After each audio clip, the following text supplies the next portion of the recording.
Welcome along. It's a glorious time to be on planet Earth. What a big week we have for you. Down in Sussex, it is the glorious Goodwood Festival starting here this Tuesday. Welcome along to Racing Post Live with our sponsors, the Betfair Exchange. Going to learn plenty about the exchange. If you're new to the show, we will absolutely educate you along the way, showcase that functionality of exactly what's going on with a stellar panel. We're carrying on from what was a diamond day on Saturday. The Derby winner, Adayar, took the King George. We had a raucous time. 5 days coming to you, starting 1:30 every day. Unmissable real-time analysis and race reaction. We'll be pivoting when all the chess pieces are moving. First thing to say, bit of housekeeping. 20 non-runners in the live terrestrial races we are covering. Why? Because the heavens, they didn't half open. Let's get a word from the panel. We were in on Saturday. It's the same team. Would you believe James Millman is back? Going to keep it brief for us today? Or are we going to, are we seeing the ball very, very big? I'll try our best. Keep it brief and concise, I suppose, would be the word. Yeah. Concise will be the runners. Like I say, 20 non-runners. Field size is nearly halved in quite a few of the contests. Does it make it a little bit too obvious, the heavy ground performers? Interesting. Graeme Rodway comes back in. The Bangkok Bear, as Millman called you as you walked in, because you somehow managed to get the big Bangkok prize. We all thought you were completely mental, but the Big Bear goes and nails it. You must be delighted still buzzing off that one. Yeah, one of my favourite things of all time is when everyone thinks I'm completely mental and then, I go and find the winner. I absolutely love being in the wrong place. When everyone thinks I'm in the wrong place, I know I'm in the right place. Swimming against the tide. That is the way I like to operate. I like to be over here when everyone else is here because that's when I know I'm going to get the value. So basically 24 hours, 7 days a week then, basically? Yeah, most of the time. Recently I had a right go at Snowfall on Irish Oaks Day, saying I thought that she could get beat. And of course, afterwards, there was more stick about that than there was about the 11-1 winner, than there was the furore about the 11-1 winner that I tipped. But it doesn't make any sense to me because surely, as a tipster, you want to be taking on these short price favourites. Well, we've got some today, G, haven't we? We've got a couple today. So, having said that, Dave. Here we go. Contradicting himself already. Here we go. You are seeing the ball big then. The rain has fallen. You said since 1979, good to soft on the first days. I'm not that old. 1979. You look back at the record. 1997. 1997. Sorry, I thought 1997. It's never been slower than good to soft. Your database didn't go back any further. No, that's as far as I could go. Yeah, it's never been slower than good to soft on the first day of Glorious Goodwood. So this is going to be a real test, isn't it? But the ground should probably be at its best today, shouldn't it? We'll get a word about that. You're doing the trading today, of course, for Betfair? Yeah, I will be. Yeah. All right, and who's he trading for? He's with me all week. The big hitter himself is back, Barry Orr. Good afternoon, gentlemen. You all sounding fine, Fettle there. The start of the week. I wonder will we all get the trip through into Saturday and will we be in as good form come Saturday, Dave? What do you think? How are you betting? Oh, I don't know. How's the weather over there at the moment? Is the sun still shining in Ireland? It was glorious, wasn't it? Then you had a little bit of a lull. There's fan for sale in this house if anyone wants it. We had to buy fans last week. It was so warm and now it's miserable all over again. So all those incidental items that we bought to cool the house down are all for sale. They're all back on eBay, Dave. Oh, there we go. And a small matter of Goodwood as well, joined by Galway. This is why people love this week, Barry, isn't it? You can have the afternoon at Goodwood. Don't have to bet in every single race, of course. Safe gambling is what we advocate. But then, take a breather. You've got the delights of Galway. Yeah, it's great. It's a fantastic week for that as well. Top quality action in Goodwood. Everyone in Galway will be watching Goodwood as well, Dave. Mark my words about that. And then we switch over to, it's flat again today in Galway.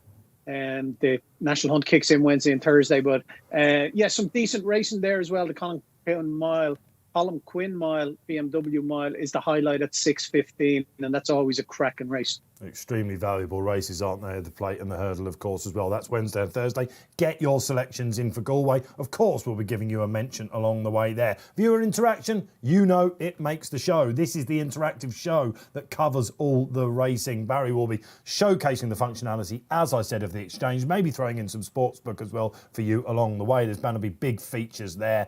YouTube, if you're watching, like and subscribe. Facebook Live, welcome along to the party. Get that chat sizzling. Let's hear from you. We'll give you the shout outs. And anything on Twitter, as you well know, it's hashtag RP Live. Right then, shall we go on for the first? This has been decimated, Barry, isn't it? 7 non-runners. We're down to a field of 11, but we've had a hot pot. He was a massive eye-catcher on his return at Salisbury. It is, of course, Migration.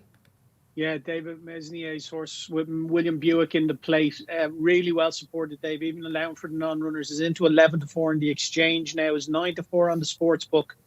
Lucander, 8.8. Johnny Drama, 10. 11.5. It's Good to Laugh. Majestic Dawn, 10.5. 13 Uzo. A whole host of horses in there around the 13 mark. Well, the horse I like in it, though, what we're going to do, G-Rod, I believe you're doing the trading again today. We're going to back it each way on the sports book. And it's a horse called It's Good to Laugh. It's an ex-Clive Cox horse. Had a first start for Jenny Cavendish last day in Chester when it was a 50-1 chance, but showed up really, really well. Was only beat a short head into second by Snow Ocean. Ran off 190 there. Is 192 now. And was second in a course and distance handicap off 92 last summer. Ground won't be a concern for this horse. Has been bought, obviously, to go hurdling. This is primarily a National Hunt Yard, Jenny Cavendish. So was bought to go hurdling, but... I think he had a few little niggles when with Clive Cox, but it looks like they've sorted them out, and it's great to see Oisin Murphy ride it. That's a big plus. I think Oisin Murphy was quite keen to ride this, and he's riding brilliantly. Now, it comes with a caveat, this horse, because he has been beaten at 1.6, 1.23, 159, 169, and 2.5 in running before. So he can be a bit of a monkey, but I think whatever issues he may have or may have had could be well and truly ironed out now off the back of that decent run in Chester when he was an unconsidered 50-1 chance. So what we're going to do, the Betfair Sportsbook is paying 4 places here to each way punters. We're going to have 25 quid each way at 8-1. So £25 each way. It's Good to Laugh.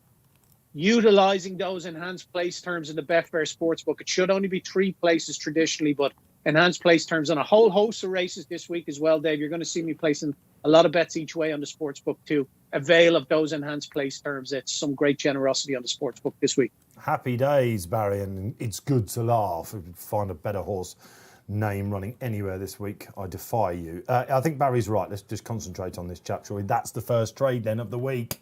Oisin Murphy. Not going to go too far wrong. Something of an experiment, this for Barry, isn't it? Because as I said on Saturday, and as I usually say, when you put one up and he goes, hang on a minute, this has been beaten at one point, there's one point, there's gub this, gub that, it does make you worry. But the change of yard is interesting. Obviously, he used to be owned by Paul and Claire Rooney, James, remember that? They said, we don't want to go jumping anymore. This chap has obviously got a future hurdling. Oisin Murphy probably is the key. He's run well here before. He's got some form on heavy ground. Paul Keeley really likes him as well in today's Sizzlers.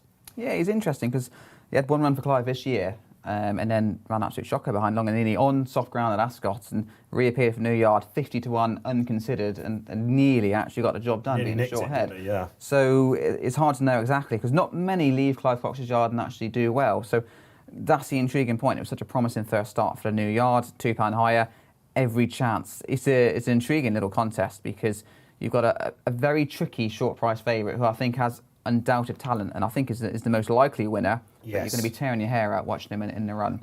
This is Migration. It is and Migration. This is your headline tip, isn't it? Because I remember watching this chap when he made his comeback at Salisbury in a solid handicap there. I think you were covering on air, weren't you? And he was eye-popping. Literally eye-popping. It was a steadily run race. Johan made the run under Tom Marquand. I think the first 3 sat in the first 3 or 4 places throughout. He was anchored at the back of the field. Sylvester was swinging away at the back. Comes to the 2-pole, he's absolutely taken off. I think his time was exceptional in the last 3 furlongs. You saw the Menissier face when he walked back in. It was not a happy face. I think the money was down. He went like 16s and the 4s, literally 5 minutes before the off. Yeah, we spoke to David about this horse later that week. I can't remember if you were in with me, G, when we had him on. It was either you or Kills, I can't remember. And we said, the money was down. He was like, well, he was very coy about it. But the money came from somewhere. Well, it did. And you weren't sure, were you, with all that time off, whether he still had 4 legs intact and all that sort of thing. They have tried to run him since. I think they withdrew him through the ground. So the weather is following the Menuisier yard around, isn't it, at the moment? Wonderful tonight. We're hoping she might turn up this week. It's Sable Star, of course.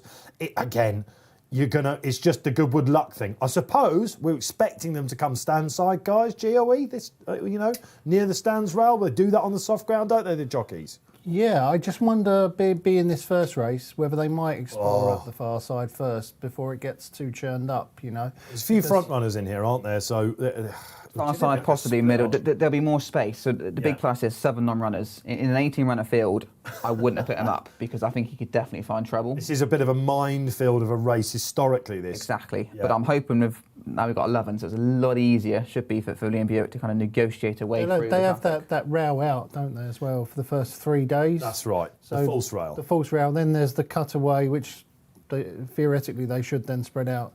You'd be surprised if Migration didn't get a run here, wouldn't you? With the 11 runners, yeah, you would, absolutely. So, listen, this is Goodwood.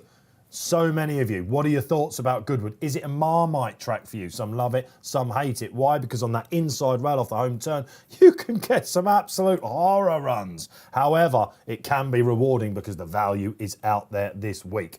Do we have some socials on the screen? You can see Migration is indeed the spotlight tip as well. Free premium content we give you here. Not freemium content, won't go there yet. Still a great word that I made up on Saturday, by the way. But Lee Hellinger comes on. Lee, welcome along. You've opened the week. Happy days. And you say, give me my Migration and Buick. Hopefully you won't have a headache then after this race. Seamless that, wasn't it? What else have we got?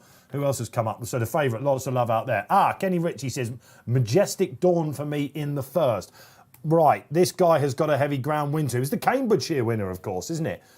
I've got a bugbear with Ollie Cole, who was sat in that chair, the joint trainer, Ollie Cole, and he said, I've got one that's working well, we might be eyeing it for the Cambridge. Pre-Cambridgeshire. This was pre-Cambridge, and he said it on this show. It ran like a drain first time out of Kempton. Of course, we all completely forgot about it. They slapped on the blinkers, 50-1. I remember being in a pub in London and someone just went to me, hi, was that the horse? And I went, no, Ollie. And I texted him and he said, well, I did say it was working well. We checked back. We fact-checked it, which is what we do here. And he was quite right. But this guy ran well on his comeback, didn't he? Have you watched back that Windsor run? I did it this morning. He's not stopping, you know. He'll light the ground. He's in stall 1G. Paul Hannigan on. They're going to be aggressive, aren't they? Yeah, you would have thought so, wouldn't you? It was a good time, that race at Windsor. So I think he's got a big chance. But I don't think he's any better than that run. A marker 105 was the issue for me. He's one of the two that I have backed in this. But Lucander went second to him in that Cambridgeshire. And if you remember the Cambridge, he got the rail, didn't he? That golden stands rail, which can be at that meeting. And Lucander just didn't have much luck. He ran on. Now, Lucander was giving him £4. This is Rafe Beckett and Hector Crouch, who reopposes. Was giving him £4 that day. He's now getting 8 from him. So from a handicapping point of view, Lucander loves soft ground. Forgive his run in the John Smith Cup last time. A couple of these reopposed, don't they? He took an early stumble and got out of his comfort zone. He's a horse that needs to come there smoothly. I think this will happen today, one of my better plays. And he was only beat 6 lengths. It's a good one. One beaten far. Yeah. We were working when we did I was working John Smith State. It was a chuck-out race because they went slow. Jockeys at the back had no chance. Yes. He loves the ground. Lots in so the only slight negative, I suppose, he keeps just coming up short in these big handicaps. Yeah. And John Baptiste, when he beat him at Newmarket, that looked an obvious opportunity for him to win a race. It did. That was on his comeback, wasn't it? And if you remember that, I watched it closely because I was interested in him, and the price just crashed. Yeah. John Baptiste was hard fit, wasn't he? And it looked as he came up out of the dip like he found it. But his draws 18 of 18. Not bothered about that here this time. So that's my pick. You're looking at me in a certain way, like you're ready to fire. Jean Baptiste, that's a horse, is it? Yeah, Jean Baptiste. Yeah. No, just had the detective in mind, from the... You not seen that? BBC, that's quite good. Not bad. Is he Jean Baptiste? I don't think he is he? No, I can't remember what he is. He's French, anyway. Yeah, I was I was getting distracted. It's good to laugh for me, Dave. You're going in with Barry. Yeah, I'm with Barry here, and I can't remember. Is that a good sign from recent history? I think it's not bad, is it? If Barry and I agree. Doubling them. I thought that the run at Chester was most eye-catching.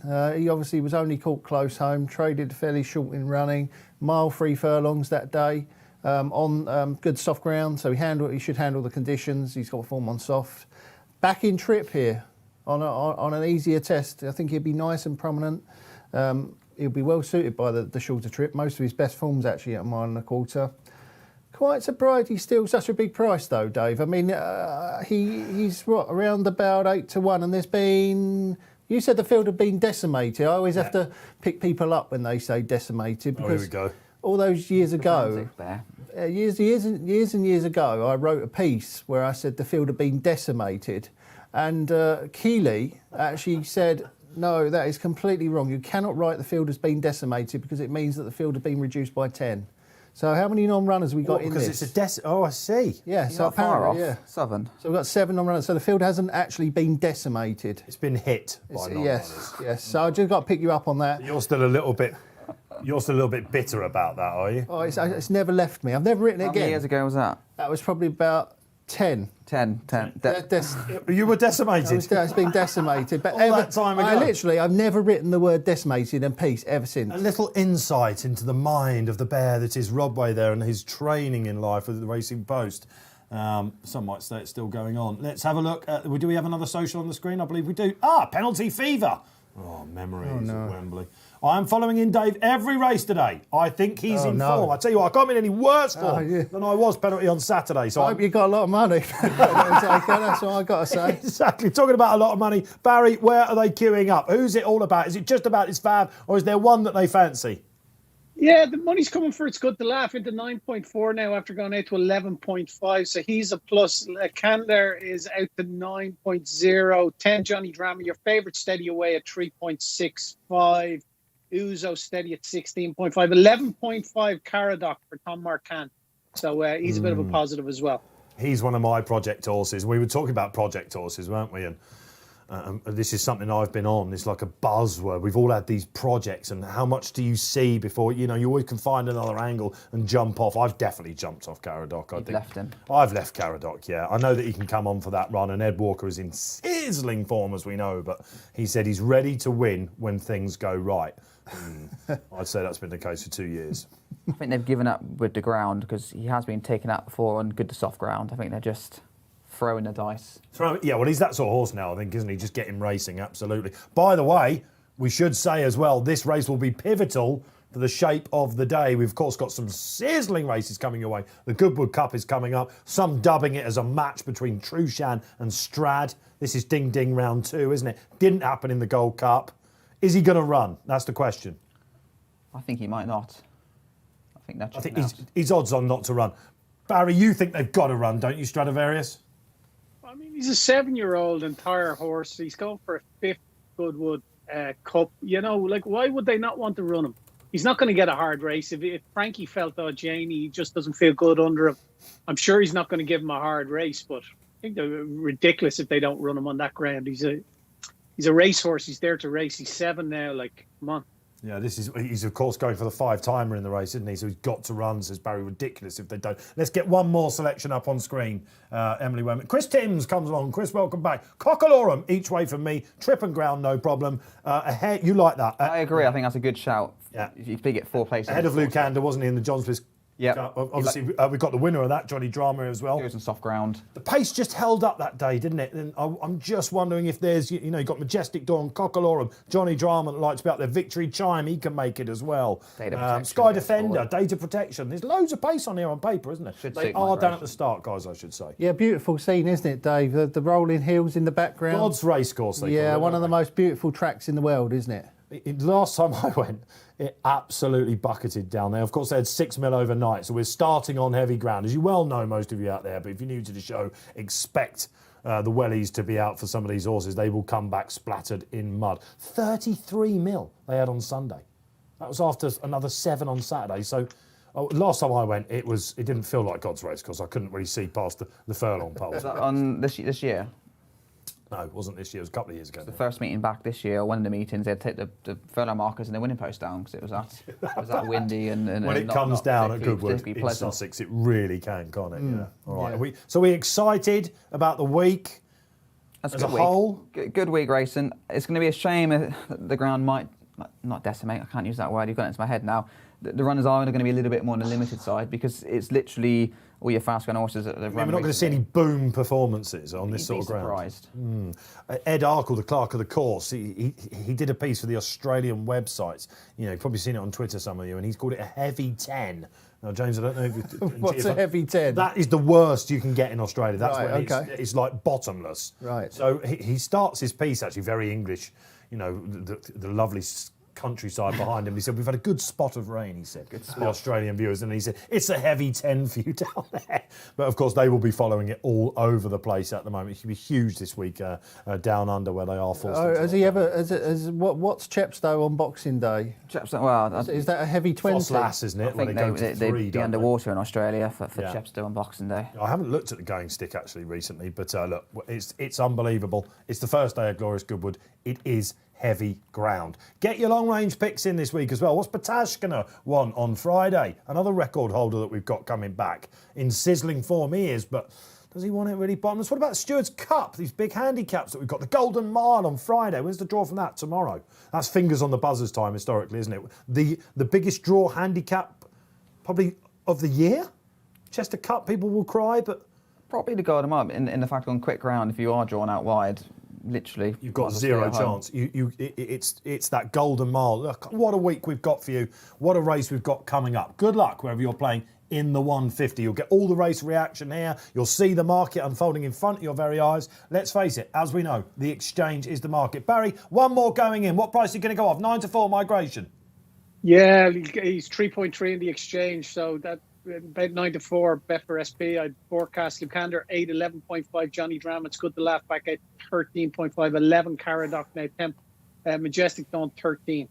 Thank you, Barry. Perfect. That's taking them quite a little bit of time to get in, isn't it? They're all in now, Dave, at last. They're all in. Thank you, Mr. Starter. OK, I'll tell you what, you've got a career as a starter whenever you want to leave the racing post. Cause I'd be good at it, Dave. I'd be better than those blokes that do it now. You think there'll just be an improvement, wouldn't you? They are off and running then. Everything all right? Out Victory Chime missed it, James, I think, didn't he? He missed it off the Brado. Cockaloram's got a relatively easy lead. Lots of pace, we said. Most of them have taken back. And if you're on the Roger Fail horse, that's a big positive. Yeah, they're not dawdling, are they, G, in the first? Your shout, it's good to laugh. Right up there on the outside. No cover for him. That's a good position, that, Dave, just on the outside. Just hopefully he's not going to be too keen here. He's keen to get on with it, but I don't think he's going mad keen. I mean, if you're leading Majestic Dawn, who is in fourth at the moment, as the old saying goes, I don't think they're going that fast. I don't think they are, Dave. I think they're going quick enough. I don't think they are. 34 miles an hour. So this is where they're just going up the hill now. The undulations of Goodwood, of course. Right out the back is Migration. You knew this was going to happen. You're prepared.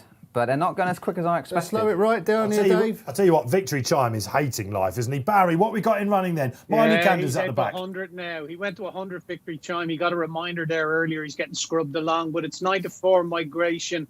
Lucander 6.4, 9.6. It's good to laugh. The one in front, Caradoc, is 10.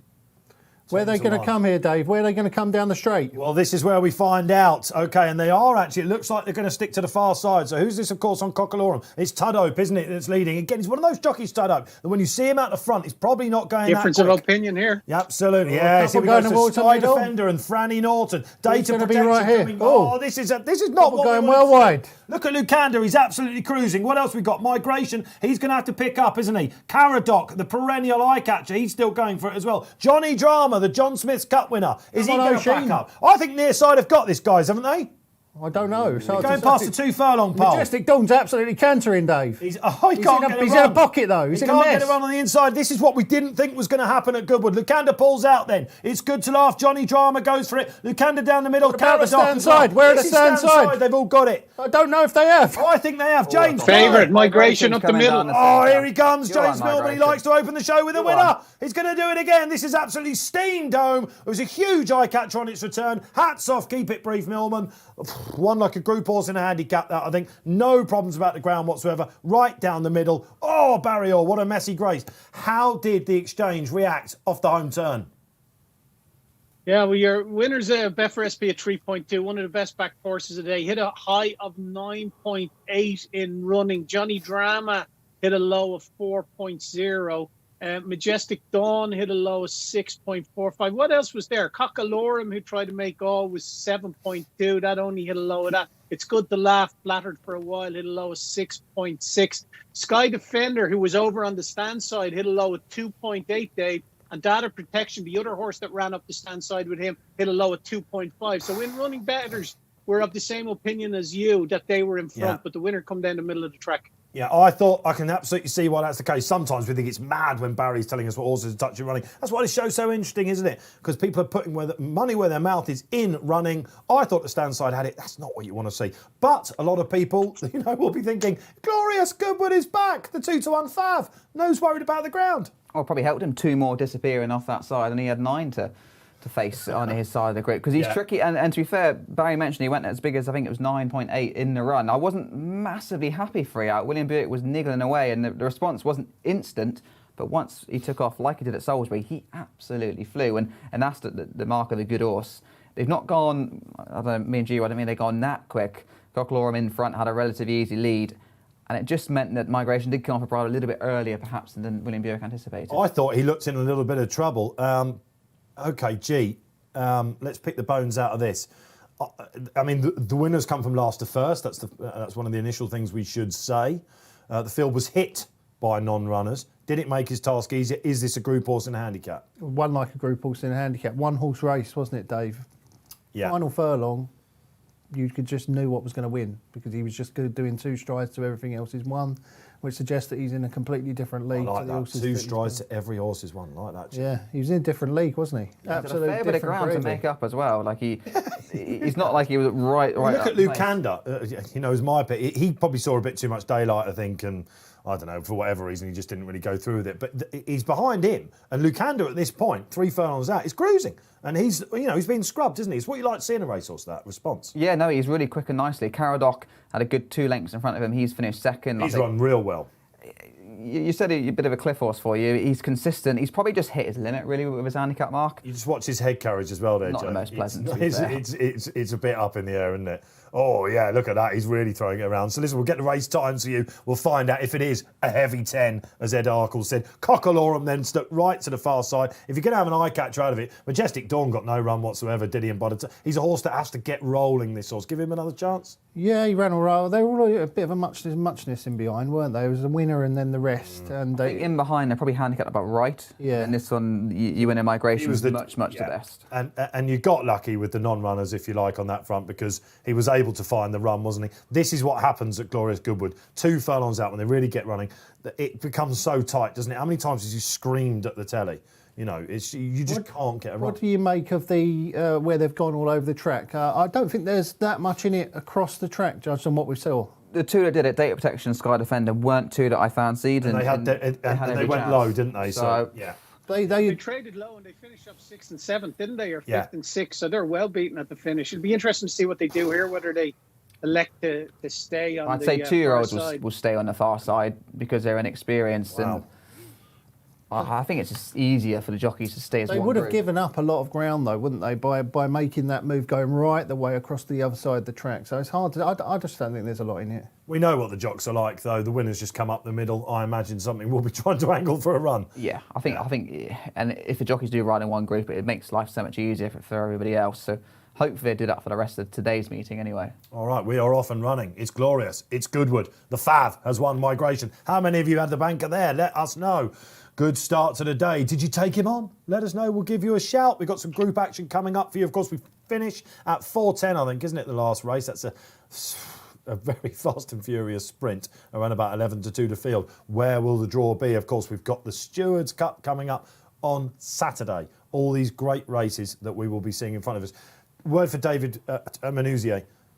It's hard to think of a more likeable stable at the moment, isn't it? I like the fact. Not a big stable. He rents a yard, doesn't he? At Amanda Peretz. Is that right? Yep. Coomlin shares the Gallop, shares the facilities. 4 horses just, 5-6 years ago? And the numbers have just snowballed. Basically, Wonderful Tonight has put him on the big stage, but he deserves it because he's bringing these horses along gradually. This one's had a whole year off. It should have won at Salisbury on his return.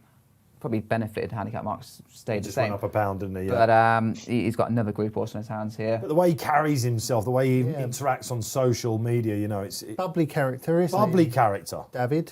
Yes, he is. Yeah, I mean, And, my relationship with him didn't start great, as I have said a couple of times before, and it was a bit of a tit-tat-tat. We had a phone call, we sorted it all out, and ever since we've been great pals. But he's got a big week, hasn't he? Saturday, we're hoping to see Wonderful Tonight. I don't know what the weather's going to do. Who knows? You know, we really don't know at the moment, do we? Localised flooding seems to be a bit of a 2021 thing, doesn't it? So if it's raining, we'll see her and Nui St George he's got as well, isn't he, the stayer, who loves Goodwood, and he's in a great place at the moment. So could well have 3 winners on the week, that small yard. Who are you expected to come out top jockey, top trainer? We'll have all that chat. You're watching Racing Post Live. It's Tuesday. It's Glorious Goodwood. Myself, Dave Orton, James Millman, Graeme Rodway, and big hitter himself, Barry Orr. Barry, we've got to move on. It is, of course, the Vintage Stakes. 7 furlongs. This has seen some stars in recent years, hasn't it? Pinatubo and the likes. Is there one in this year's edition?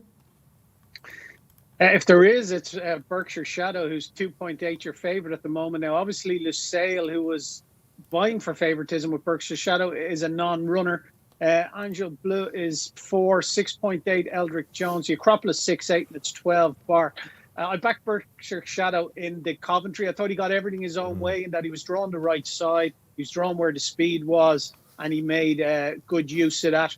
I think the weakness in the market is down to the fact that they think the ground could be an issue for him. I think 7 furlongs is going to be perfect for him. He hit the line hard in Ascot over the 6 furlongs in the Coventry. So I'm going to be a price maker here, please. There is some money for him, G-Rod. We're going to be a price maker. We're just going to back it win only on the exchange.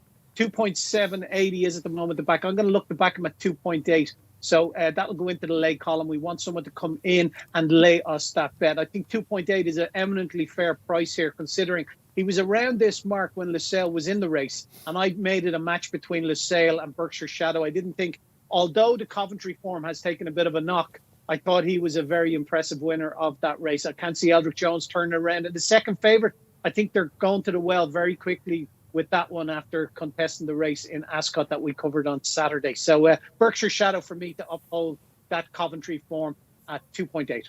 He certainly is the potential star. I think we're gonna struggle to disagree there, aren't we? It's horses under a penalty in this race have historically struggled, but not many favs have tried to do it actually. So he's got the £3 that he's got to give away to the rest of his rivals.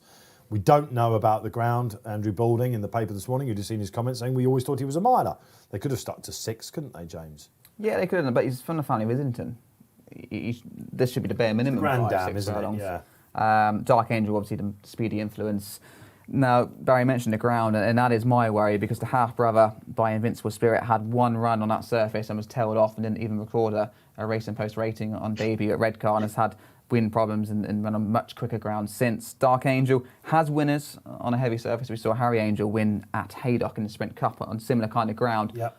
But generally, the percentages just drop when it comes to soft, heavy ground. So I think he's the best horse in the race. He's the headline maker.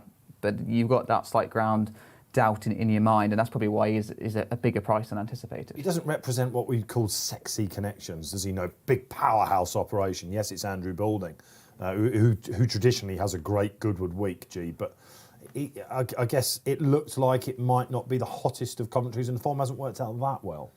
No, a lot of them have been beaten, haven't they? Including some of those that race against him here. Obviously, Eldritch Jones. I think it might be a bit harsh to judge him purely on that commentary form, though. I know the form isn't working out that well. Only Qatar has come out and won since. Yeah. But let's not forget how he won that race. He really won it very, very well. You know, it was a good overall time. I think the race form speed figure was 108, yeah. Which for a juvenile is well above par for a Group 2 race.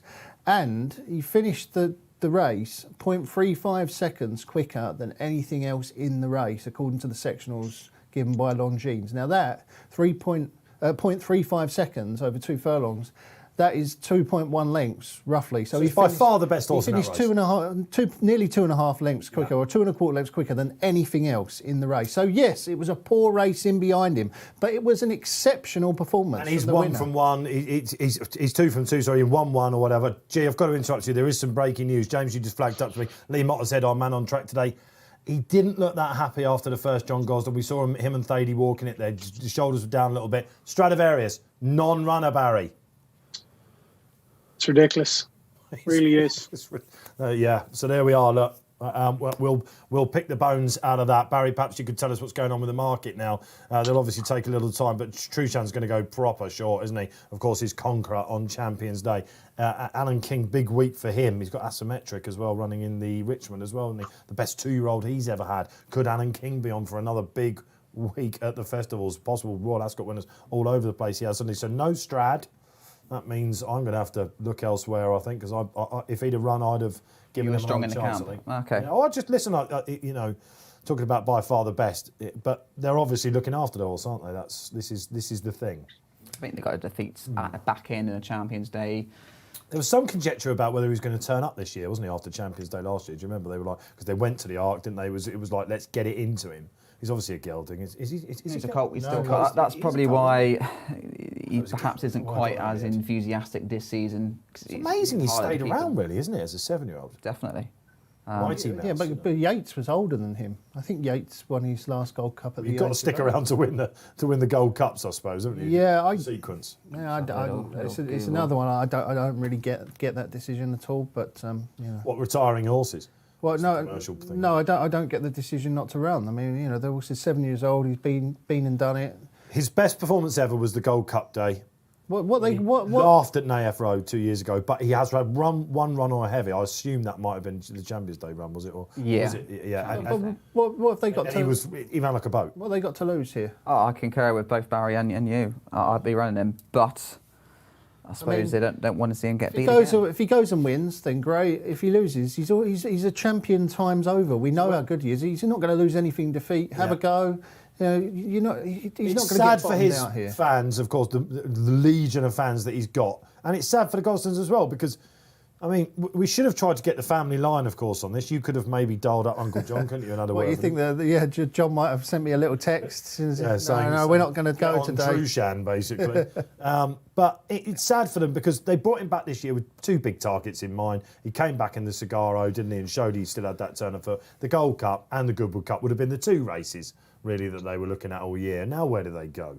They got the, what? York, I think. Doncaster, York and Doncaster, isn't it? Leeds So was Ebor quoted. fans might be in for a treat. OK, the Ebor could be in for a treat. Yeah. All right. Let's hope he runs there, Dave. Yes. All right, let's hope he runs it. You have to say, will we see him again? Yeah, absolutely. There is always that. As these champion horses get older and they don't turn up, do we basically see Stradivarius again? Let us know. Big breaking news then. Day one, the star, I think, for a lot of people on the day, does not turn up. This could be Trushan's time to dine at the top table. Barry, do we know what price Trushan has gone now? Throwing you a curveball there. No, the market hasn't reformed just yet, Dave. As soon as it does, I'll let you know. OK, all right, let's ramp up the social activity out there. We know you're watching. Get your comments in. This is your time, your voice to be heard. Myself, Dave Orton, will steer this ship and we shall give you a panel go. So listen, is there a star in the Vintage Stakes coming up? What time is it? 2:25. Got plenty of time in between the races to talk today. This is the time to get it in. Who are you most looking forward to seeing this week? What about Galway as well? The Plate and the Hurdle. Let us know. Like and subscribe if you're watching on YouTube. That's the crack there. There is a Ballydoyle runner in this next race coming up. Who's the tip, G? Should we get that out of the way? People are probably saying, come on, get the tips out of the way. Yeah, I mean, I started the show by saying I like when I'm over here and everyone else is over here. But I have just basically gone for all the favourites today, apart from the first race. I just think that Berkshire Shadow will win. You know? Right. I just think that he's different class to this lot. They all look very much of a muchness in behind him. And as long as he handles the ground, I think he's in a different class to the rest of them. And I did try yesterday, as I always do with all these favourites, to find one to beat him. That is essentially my job, is to try and find horses to beat favourites, not to tip favourites. That's what I always say. When I take on a favourite, like Snowfall, for example, it's not because I don't think that she's any good or I can't see what everyone else can see. Of course I can see that. I can see it, but my job is to try and find reasons why she won't win. And if I think I've found some, I'll display them. I might be wrong, but that's my job. And my job here is to try and find a way to beat Berkshire Shadow. But what I'm saying to you, Dave, is I couldn't find a way to get him beat. And LaSalle is out, so he was always strong there. What was an acceptable price for Graeme Rodway when looking at these 48-hour decks? Well, last night I said 5-2 Berkshire Shadow, but that was with LaSalle in the race, of course. And LaSalle was the main danger. It looked The to July Tools, Stakes winner, yeah, yeah. It looked to Tools' race on the market. I thought between LaSalle and Berkshire Shadow, the two outstanding colts in the race for me. And now LaSalle doesn't run, so without him in, I suppose sub 2-1 is acceptable. Sub 2-1, acceptable about his fab. There's another doubling up going on with Barry Orr and Graham the Bear Rodway then. There's a doubling up going up with myself and Keep It Brief Millman, because we think that the second from the Coventry, Eldritch Jones, can really lay it down, don't we? £3 better off, and has been crying out for this trip, Eldritch Jones. This would be a biggie for Roger Fell, the trainer, wouldn't it? But not Nick Bradley and his racing syndicate. They've been having 2-year-old winners all over the place. Yeah, and they love to target black-type races. But Eldritch Jones, my big angle into it was we ain't got much soft ground form. The only one is Angel Blur, who ran just Saturday and is making a very quick reappearance. That's the only one with a win on soft ground. So I'm going by the sires. And Qatar Glory, first season sire, he's made a fantastic impact in the game already, and he's had 3 winners from 6 runners on soft ground. It's promising, isn't it? So, yes, it's not concrete, but there's evidence there. Not one has run badly. I think the minimum RPR is 74 from one of those 6 runners. So that's pretty decent when you're dealing with unraced 2-year-olds or lightly raced 2-year-olds. So I think he'll like the ground. He's had 3 runs on good to firm. Not got a great deal to find at Berkshire Shadow. They were different sides of the track. And I do think that stands well. It certainly helped O'Sheen and Berkshire Shadow at Royal Ascot. He was a little bit disappointed behind Lascelles last time, but you mentioned a step up in trip should suit him. I covered that race at Newmarket, and you're thinking to yourself, this is going to go close, I think. And he was off the bridle 2 furlongs out, and he was coming back at the finish. If he goes on the ground, this is going to be a lovely test for him, I think. Yeah.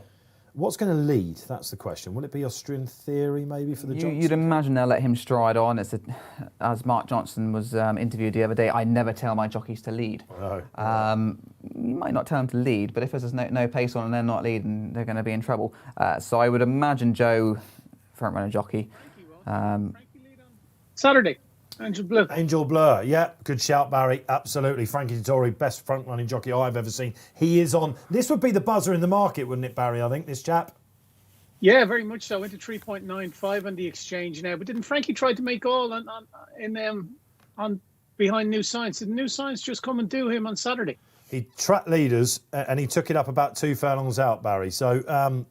Let's take my chance. Led over 2. Yeah, he took a keen hold. Yeah, that's it. So, but this is Frankie, and it's a small field, isn't it? I tell you what, Frankie's going to have the bit between his teeth now, isn't he? With no Well, he's lost his best rider of the day. Yeah, best rider of the week. Yeah, possibly. If you like to bet purely on ground, then I think that the ground horse in the race is the Acropolis. His pedigree is all soft ground. He's Dam, Hairy Rocket, won on soft ground. His half sibling, Rocket Science, was a heavy and soft ground winner. But what about Churchill? They took him out on soft ground in the Sussex. They did, but... It's a small sample with Churchill is sire. Yeah, very small sample, and the Acropolis Champion has won 2-year-old, wasn't he? And soft ground. And of course... Well, he had a stinking run his first run. They made him favourite up the curve one day. That was my heavy angle into ground. that. Now, yeah, you might forgive him that because it was his first run. They didn't knock him about, and they don't like giving their horses hard races on heavy ground, especially in the Curragh first time up. It kind of sours them a bit. So you could potentially forgive him that, but he did struggle that day, G-Rod. Yeah, but on the Dam side, I'll make you right. It's just slop everywhere, isn't it? So, and the 7th furlong is quite interesting for him. He is, listen, he's got a 50% strike rate in this Aidan O'Brien, funnily enough, in the last 10 years. He's won it, of course, with the likes of... Battleground. Was he last year? Battleground, sorry. I thought you said Battleground. Yeah, Battleground won it last year, yeah. He's a non-runner, by the way, in the Sussex Battleground tomorrow. Sussex Stakes tomorrow, Poetic Flair. Cannot wait for that up against the fillies, isn't he? Highland Reel. War Decree. That's the one that rather got away. Yeah, I wouldn't have got that one. That is a tricky one. And, of course, Battleground. Well done, James Millman. He doesn't run his best 2-year-olds in this race, though. Not really at Goodwood. No. He doesn't tend to run his best 2-year-olds. Surprised that Godolphin haven't got one out. I mean, Pinatubo won it 2 years ago, didn't he? Dark Vision won it in 2018. Everyone thought this is the second coming. Paul Keeley, certainly. Eldritch Jones just got loose in the paddock. No, come on, Eldrick. Eldritch Jones is having an absolute mare. Oh my goodness gracious me! Lucky he didn't wipe out Francesco. Oh, he's gone out onto the track. No, because it's coming more towards the stable park. So all right, drama then. Eldritch Jones, myself and James fancy him. That's not good. These are babies, of course. They're not used to the crowd. These horses. This is the first festival where it's been gloves are off. Come on back in. He really has bolted off somewhere. Qatar Glory. He was the one that did George Baker in the Doncaster, literally yards from the line. So I've seen it in his yearlings at the 2-year-olds at the track. They are fiery, and we literally had that. He's bolting across the screen and wiping people out and everywhere. Hopefully everyone's all okay and the horse is okay. It looks a dangerous little It might be withdrawn on the back of that. I wouldn't be surprised. I think if you've backed it, you're kind of hoping it is, aren't you? Where do you stand on that? All right, listen, all right, more drama. What a dramatic day. We've only had one race at Glorious Goodwood. We've got another 5 days to go. Eldritch Jones spotlights here, going for 2 from 2. And CE Alex comes in and says, Eldritch Jones to win by 2 lengths. Oh, I would have been with you up until that moment. OK, Alex, listen, fingers crossed. We'll let you know exactly where we're going with that. Alan Cronk comes on and says, Trushan all the way. Frizzy Red, OK, that's in the biggie, of course. The Acropolis for me, says Frizzy Red. Listen, this isn't a strong vintage stakes. I must admit, I looked at the Acropolis and I just thought, is this going to be one that's maybe not obvious from the Ballydoyle camp? But I thought Eldrick would just love the trip, so I went with that one as well. OK, keep your comments coming in. A range of opinions there. Eldritch Jones, Barry, he must have gone out on the exchange, surely. At the 6.8 now, Dave. Obviously, it's a guessing game. Try to get a look and see where he is on the track and if anyone has him. But out to 6.8, it's 4 Angel Blue, 274 Berkshire shot up very strong. The Acropolis 7, 12.5 par. OK, all right. So, yeah, you're right. It's a bit of a guessing game, isn't it? So we're not 100% sure.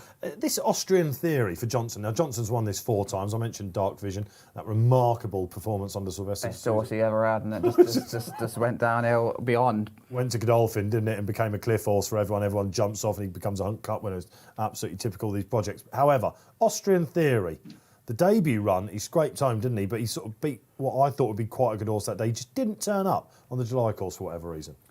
Yeah, it's a tough one because he was quite a big price. He didn't really get backed. I thought his form was quite strong. What price did he go off? 14 to 1. 14. I backed him that day, yeah. Did you, Barry? Yeah, I put him up on the show that day, Dave. Yeah, he ran a stink. He could never get into contention, couldn't go with them. But just, I don't know whether it was just the class of race I'm putting it down to, but I wouldn't be giving him a second chance. Yeah, that was. I'm afraid I agree there with Barry. It's interesting they're rolling the dice though in this G, isn't it, with Johnson? Maybe they've got lofty aspirations for this. Also, give him another chance. Could have gone into nurseries, couldn't they? Of course, or another novice. 89 is the mark he got given, which isn't particularly high. Yeah, Mark Johnson loves a runner at Royal Ascot, obviously. You could, Royal Ascot at Goodwood. He loves a runner at Royal Ascot as well, but he loves a runner at Goodwood. So, it might well be that that might play a part in it. I don't fancy him much, Dave. All right. I thought there was going to be a bit more love for this chap, but he is a big prize. Signal strength, of course. Well, a secret strength, I should say, for Team Hannon now has been propelled into first string because Lusail doesn't go in this. They got the super sprint winner, haven't they, turning up? Is that tomorrow? Gubbas is in the Richmond Stakes. And, of course, they did say after Lusail won the July Stakes, we might go for the Richmond or something like that and try and do what his sire Memas did, but they were coming in. I think he's quite good, Gubbas. I think they think Gubbas is quite good. So Gubbas is expected to perform really well. On Thursday. So is it Thursday, the Richmond? Okay, yeah, we were talking before we came in about how they've moved the races around at these festivals. They do it, and when you're used to a sort of line of order, we're getting a bit old here, G, aren't we? You know what I mean? We need as much help as we possibly can. It can also play havoc with statistics on races, for example. Like if you wanted to run out the draw statistics on, say, for example, the Oak Tree tomorrow. Yeah. Now that race used to be run on the Friday. Why? So of course they've now moved that to the Wednesday. The rail positions are different on the Wednesday to what they used to be on the Friday. So the draw for the Oak Tree probably would have been stronger when it was run on the Friday than it would be now. But there will be people who use the same statistics to beat the race with. It's annoying, isn't it? Because look, this is a glorious week. Why tamper with it? Always got to change things, haven't we? You sound like most people in racing, Dave, don't you? Don't like change, fear change. Yeah, it's like a sort of fear of change. You've got a FOMO, haven't you? Fear of missing out. There must be a fear in racing. I don't like it. Talking of change, what are we making of the racing league, Dave? Oh, it starts on Thursday, of course. Not just Galway this week. Racing league starts Newcastle, isn't it, on Thursday? Yeah, Newcastle. I must admit, it's gone under my radar a little bit, unlike some, of course. It's fair to say that you put your head above the Twitter parapet. Very slightly. It was just a little bit. A bit of a bugbear with it, didn't you? Well, look, smaller trainers like us, we rang up to see if we would be involved, and they said politely, look, we've got enough teams in the pipeline. Obviously, the French team didn't come over because of COVID, and a few others have been added. And I think when they tried to start it out, they were hoping for a bit higher grade horses, and we were lacking a little bit on the rating score. And there's been a little bit of criticism because obviously not everyone's able to take part in the good money. The issue is they're now coming out and saying, well, everyone who wanted to do it could have done it. They've not got in touch, which isn't particularly true. But right. I can kind of understand why yards like us, because we've not got enough horses really to be Elitist was a word that was bandied Yeah, I think about. that's Is a little bit bit strong. a bit strong, because you have got horses from the not small yards. They're numerically strong, but they're rated in the 70s, rated in their 80s. Look, it's more money coming to sport. Let's see. 50 see grand how it pans races. out.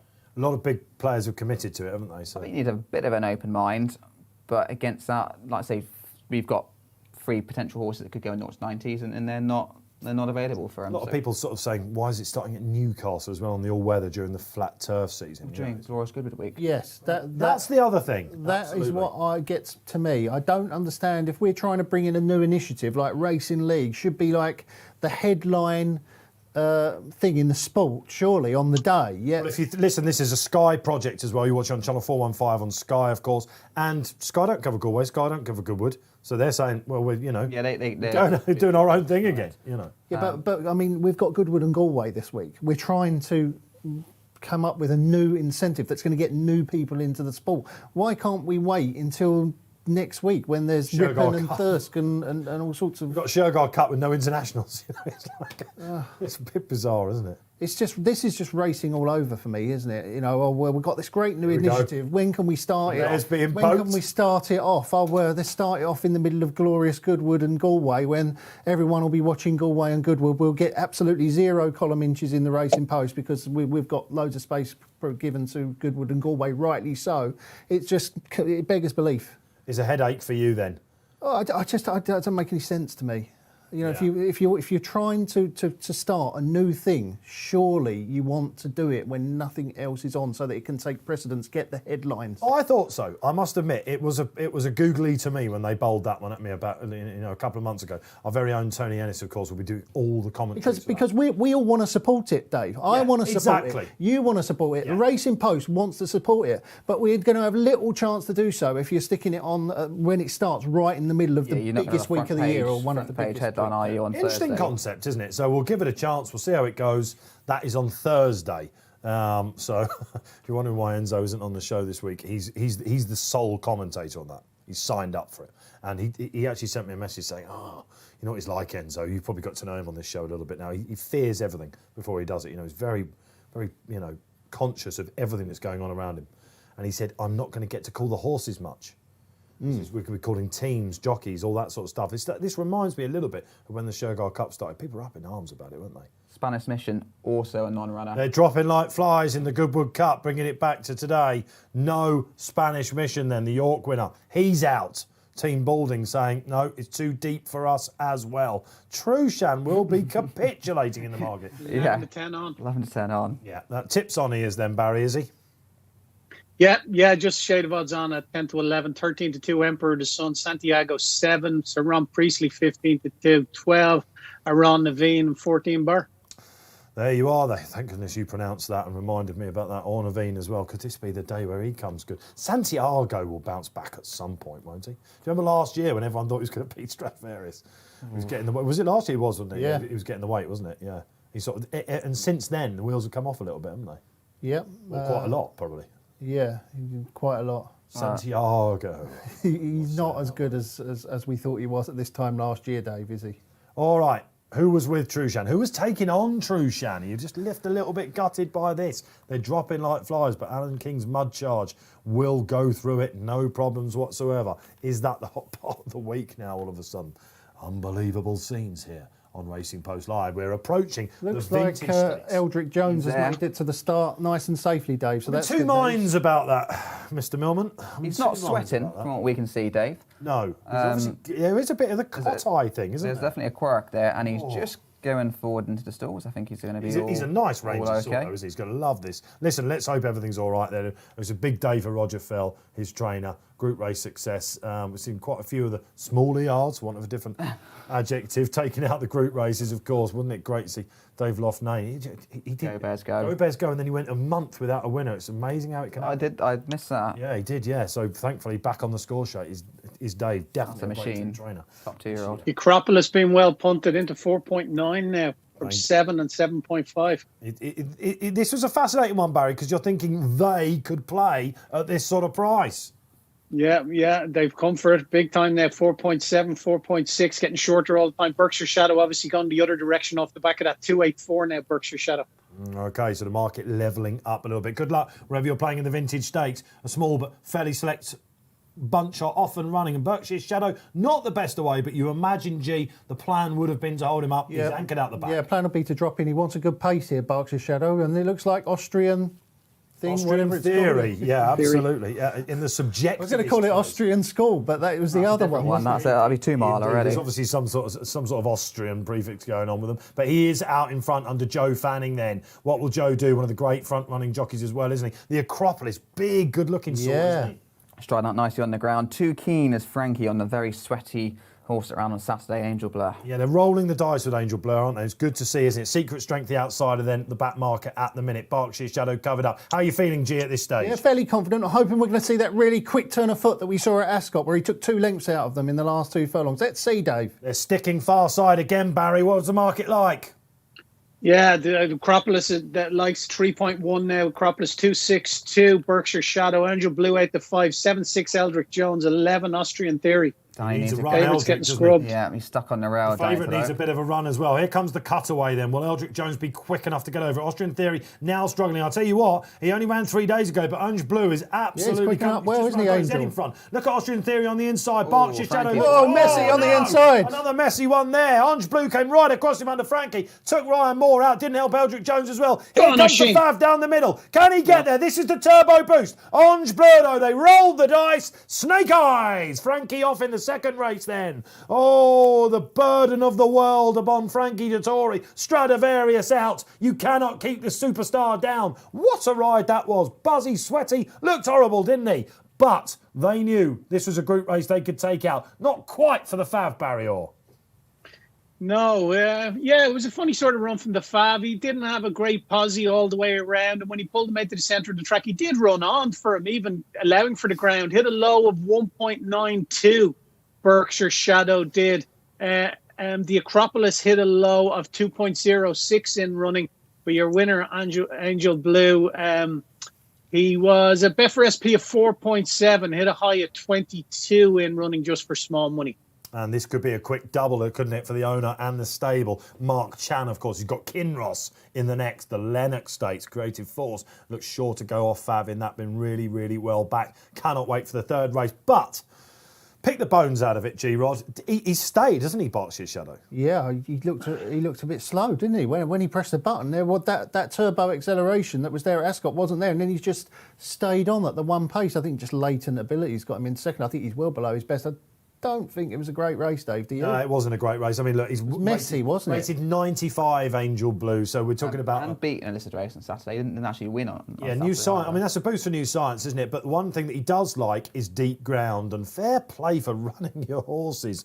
That could be the line now, isn't it? Only 3 days later, Rafe Beckett having a really good summer. That's another big race for him. Austrian Theory's run very well, I think. Are we looking at another Mark Johnson staying project here? You'd imagine so. He had to run a race from the front, nice and settled and relaxed. Kept going, didn't he, when the speedsters came? A mile, it's probably staying races next year is exactly going to play to his strengths. Eldritch Jones, look, we saw him bolt in the paddock and disappear, scattering everyone. He hasn't really picked up, but that There was a messy incident, of course, wasn't there? Yes. Not About good. a furlong out, and the Acropolis, this beautiful looking horse. He was See what beat they at call the him start, that. I think. He looked like he was going to take it at this point, but must have been a rapid acceleration at one point from Angel Blur to get up there, because he looked in trouble. He looked sweaty and, like I said, horrible, really. And then all of a sudden, he's just handled it the best. The undulations of Goodwood have definitely played to his strengths, of course. I'm not totally sure whether this track is up Berkshire Shadow, if I was really picking the bones. And does he want a stronger pace to come through horses? Track, ground, pace. I'd say ground Lots more of than track. excuses. Yeah, if you look at his action, Barry, as we're just seeing in the final furlong here, it is a bit scratchy, isn't it? Yeah, he was never actually getting there. He's done well probably to get in within half a length of the winner. But I don't think the track was an issue for him, but very much so the ground, I'd say.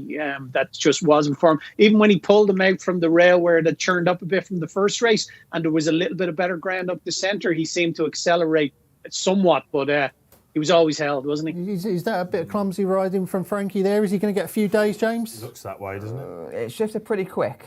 He might get days, but he put his hands back down pretty quickly. This is where your eyebrows go up, and you love this sort of Not a moment. clear-cut one, because it wasn't like Frankie kept on using a stick in the left hand and wiping people out. It was very quick, sharp turn of where he went there. Oh, that's a Goodwood thing, isn't it? I think it'll be probably might even get 2 days, but it's not a strong. We should say severe you've one. ridden in this race before, haven't you? Fifth in this race. You endured a messy passage in this race from memory. On the inside at Goodwood is never a great place to be, but when you're riding a 25 to 1 shot, you take a chance. That You were might just get a delighted gap. to actually stay aboard. Survive. I had to drive to Leicester though in the evening, which was a When you could do that sort of fun thing. journey. But yeah, just watching the head on now. Frankie's upsides Ryan, and he actually, like you say, he's got a massive turn of foot to go kind of halfway clear of the Acropolis, and you're on the turn there at Goodwood. The rail is out, and you're naturally wanting to hang right anyway because of the way the rail goes. Frankie gives him one reminder with the left hand, and then he just starts to go. He's put it down pretty quickly. I think, yeah, he's hanging quite badly actually, isn't he? With Frankie whipping the correct hand, he's pulled him off. That's actually good riding from Frankie. A lot of jockeys, we've seen Jim Crowley on Moathef at Royal Ascot, they just kept hanging across the track and wiping everybody out. Frankie actually did nearly everything he could to keep him straight. So he might actually get away with no days. It'll be a tough one for the stewards to decide. Something tells me, that, of course, don't forget he was giving £3 away the Fav as well, wasn't he? He's still the horse to take out of that, I think, isn't he? Yeah, I don't think that race really saw him at his best for one reason or another. There were endless excuses. Yes, maybe it was a bit messy, and I think it's to his credit that he's managed to run on and finish second. Certainly no Pinatubo in this, so we'll be expecting the Racing Post handicappers to dumb it down a little bit. Unlike the ground, we should tell you. I've just seen an interesting little thread going on here in the editorial side of the Racing Post, and after race one, the going was changed to soft, heavy in places. So it was heavy, soft, wasn't it? So it's been upgraded slightly from that heavy 10, the worst you could possibly get. And then one of our speed gurus, Dave Edwards, says basically soft ground, looking at the time as well. So not as bad as we feared. The weather is hoping to dry it out. Let's just hope it doesn't become that tacky. Well, looking at how much they're cutting up there, not say we've only had 2 races so far. There's not much clean. We thought track they were to odds use. on to come stand side, but in the smaller 2-year-old field, 2 races, they've kept to the far side, the traditional route, which means that we've seen some trouble in running in the first 2 races. I think that you will see him go more stand side as the racing goes on. Obviously, it'll get churned up on the inside. They'll look. We've got for some the straight better track round. We've got races, some haven't we? straight So, track yeah. races. So I think you will see some finishes coming up that stand side rail soon. The one thing to say, Barry, 2 races down, Market's got it pretty much spot on in the first 2. Yeah, they came for that in the win market, obviously, and the first race. Yeah, you're bang on there, Dave. And as the market got it right here as well, Creative Force has up his stable companion Space Blues at the head of the market. He's 2.98, was 3.0 a minute ago, just flirting between those two. Space Blues 4.166, Kinross, like you flagged, same connections for our previous winner. 8.2 Safe Voyage, who I thought had a bit of a chance, and Happy Power at 15. That's what I like, and I'm just going to back Happy Power place only here, please. G-Rod. He's a course and distance winner. I thought he'd go on the ground. There's a doubt about a lot of them on the ground, I suppose, but he hasn't really set the world alight this year, although last year behind Pogo, or when he beat Pogo in Newmarket on soft ground, he finished the year well. But I think he should run well here at a big price. But I'm just going to back him in the place market. We're going to back him in the 4-place market as well, please, G-Rod. The 3-place market, just the standard place market. We'll back him at where he's currently trading at a little over 2 to 1. And we'll just have 50 quid on him at 3.1. Happy Power to finish in the first 3.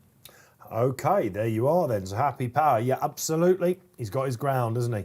And we well know from last year's form, he sort of hit that purple patch, didn't he? SDS, Sylvester de Souza in the plate, drawn 5. Plenty of options for him as well. That's Barry then. Got the early trade in for the 3 o'clock. It's the Lennox Stakes. Always one of my favourite races of the summer, this. It's thrills and spills all the way. And you feel for the 7 furlong horses still a little bit, don't you? Because domestically, we're still looking for that Group 1 over the 7, aren't we? It's the foray, we always say, on Arc Day, and these horses have to wait such a long time. It's been a real shift swing, hasn't it, this year? Charlie Appleby basically showing what the master he is. Adayar again in the King George. He's taking all these prizes before him. The big 2 in the market here for the boys in blue. This is their first big race of the week. Did you prefer one of the 2 of them, G, or...? I think that these group races on big meetings are fairly straightforward a lot of the time, Dave. It doesn't often pay to go too far against the crowd, even though I often try to. You've been a lemon today, you know.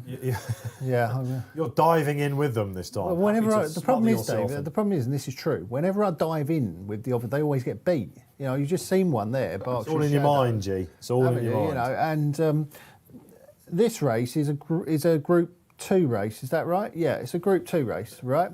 Now, the average winning RPR for all Group 2s in Britain and Ireland since the start of 2008 comes in at 116.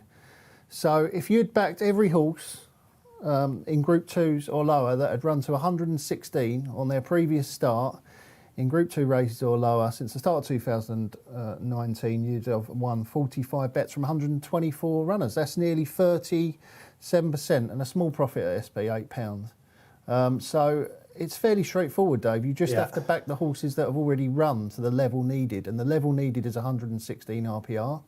So there's only 2 horses in this race who ran to 116 RPR or more last time out. One is Creative Force, who was 116 in the July Cup, and the other one is Kinross, who was 118 when he won at Haydock. And I thought it was fairly straightforward to keep it simple because Kinross is drawn in stall 13, which around 7 furlongs of Goodwood is not ideal. Now, I know the horses have won this from high stalls before. Yes. Breton Rock won it from 15, although there were a couple of non-runners that year, so it wasn't as high as it originally looks. And last year, Space Blues won it from stall 10. Yeah. However, in terms of, as I always say, percentage rivals beaten, it drops off drastically from 6 higher. Anything higher than 6, you start to see a real drop off in the percentage of rivals that are beaten. So I think you want to be drawn low. Or having said that, and obviously Creative Force in stall 2 is good. The one thing I would say, though, is that in terms of percentage rivals beaten, stall 1 is very, very poor in this race. Problem with stall 1, so you're very limited in your options as a rider. You either go forward, or if you let one come by you, you often get the whole lot from your outside coming, and you're stuck on your rail. And as a jockey, you can't go right because the rail's there. You can't really go straight unless one comes off the rail, and you can only really pull out if there's space. So you're kind of... your options are so limited from one, or at least even 2 or 3, you can kind of then make a few more decisions. I'll say stall 1 is a bit of a nightmare. If you're not on a real prominent racer that's out on goal, and it can be a nightmare of a draw. The best draws in this race. Frankie, isn't he, on fundamental? Yeah, I mean, the best draws in this race were 2, 3, 4, 5, 6. Well, I'm delighted you've said that because Safe Voyage is the play for me. The 8-year-old, no 8-year-old won this in the last 10 years, but he has a peak RPR only last year of 120. So he's as good as Space Blues at his best, basically, according to the handicapper. And he came back to form at Chester last time, when the form of that has got a boost. He was unlucky in this race last year, or he's knocked about a little bit. I suppose that's your worry this time, but I thought he was extremely aptly named here because he does look like a bit of a safe voyage for the place punters, I think. I'll be very surprised if he's out the way. Jason Hart, I think he had to miss a couple of races, didn't he? So yeah, Jason Hitman Hart. The Hitman Hart, you love saying that. Yeah, I love the Hitman. The Hitman Hart. Okay, he's probably got Jabberwocky later on and horses like that, hasn't he? He's out, isn't he, old Jabberwocky? Yeah, he's out. Another one that's out of the ground. Another one of the non-runners. Dropping like flies they are. Let's have a look at the Hitman's rides. What's he got then? He's got, Lash Norte, of course. Highfield Princess tomorrow will be a big good ride. She's massive improver. Yeah. Of course. The funny thing about these stats, though, is it's the amazing amount of times you turn around and you quote these stats, and then something does come out and win from stall 13 or 12. And the amount one in the Derby, yeah. The amount, or stall 1 in the Derby, and the amount of people that turn around and say, "Oh, you got that wrong," you know. But essentially, I'm still not wrong, you know, because I'm not saying that these horses can't win from those high stalls. I'm just saying it's a lot more difficult to do so. You want plenty in your favour, don't you? So we've got 6 non-runners then in the Lennox Stakes coming up at 3 o'clock. Keep those selections coming in. Who's on a treble? Who's managed to find the first 2 winners? Let us know out there. Is this the time that you're getting involved? Maybe you've just watched, had a little look. Ground is not as bad as we think. They're sticking far side. It's Goodwood as we know it, pretty much thus far. Let us know if you're out there. Myself, Dave Orton, James Millman, Graeme Rodway and Barry Orr from Betfair. So Barry, Creative Force, before we go down and find the other gents' picks, what price are we expecting him to go off? What, around about 13 to 8? No, I'd say we around the 2 to 1 mark, Dave. Maybe a little bit above that. Like it was interesting when we first went up with this race. Space Blues we put him in at around the 7 to 4 chance, would you believe? And it was 4 to 1 Creative Force. Yeah, 4-1 Creative Force. So Space Blues was 9-4 and 4-1 Creative Force. I was fancying Creative Force, but not at this price, not at 2-1. I just thought like at 4-1, if the fields had held up, I thought was a bit of value, because his run, when you look at it in July Cup, was really, really good run over 6 furlongs up against top-notch sprinters at a specialist trip. This is probably his best trip. I think he showed that, and he showed his liking for the ground in Ascot as well in the Jersey. So I'm a big fan of the horses. I'm not surprised that he's got shorter in the betting and that Space Blues has gone the other way, because the ground's gone for him now. But a couple of the other horses come into it, like the one that I've backed in the place market, Happy Power. Safe Voyage is one that's going to run well. He won't be too inconvenienced by the ground either, and he could have a bit of a chance. Yeah, I like him a lot, as I've said, Barry. I can see your Happy Power play as well. One of only a couple course and distance winners in the race. I mean, the rank outsider probably got a fair bit to find on form, hasn't he? Toro Strike, but he absolutely loves Goodwood on what we've seen so far. So Paul Hannigan and Richard Fahey will be hoping to spring a surprise in here. Is it that sort of race for you? Before we go to James and Graham, let's get some of the Space Blues going for the spotlight as well. Frizzy Red comes back on and says, I think that's a good bet from Barry, or Happy Power to place. Following in Barry, well done Frizzy, why not? Hugh Masson, good to have you back, Hugh. Creative Force might get boxed in here. I think the non-runners are a plus for him. Bit of a migration for Hugh. Yeah, possibly so. I'm sticking with Kinross in this contest. I know the G-Rods mentioned a draw, but he was in stall 13. He's now effectively stall 7 out of 8, so it's not quite so bad. He tends to be dropped in. Bit more space perhaps, but with the non-runners will give him a bit of manoeuvre room in the closing stages, because he does love soft ground. He's a much better horse on that kind of surface. Ross O'Ryan steps aboard because Frankie's got to ride for John Gosden. Yeah, obviously. Ross rides a lot for Race Beckett anyway. No, rides the Ammo racing horse. He was on an absolute crest of a wave, wasn't he? Ross O'Ryan had a great winter. Looked like going into Ascot, had a great book. He had that injury, didn't he? He's just been a little while to pick up since then. Amazing. When you're hot, aren't you? And it's get knocked off that perch. Yeah, it's like when you sort of, I say this about trainers, jockeys, they go in and out of fashion depending on, you know, what their rides are at the time and what horses they've got at that time, and then they come back. Do you remember that long period that Henry Cecil had no? He went for a long period, and he's one of the best trainers of all time. Single-figure winners in a couple of seasons, because I know... Basically, Frankel or bust at one point, wasn't it? Who was the Oaks winner that Henry had, of course? What was her name? I back to that day. Yes. In the Arcos colours with Ted Durkin. Right?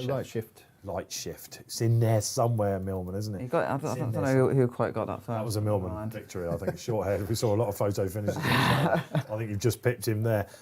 So look. Okay, it's Kinross.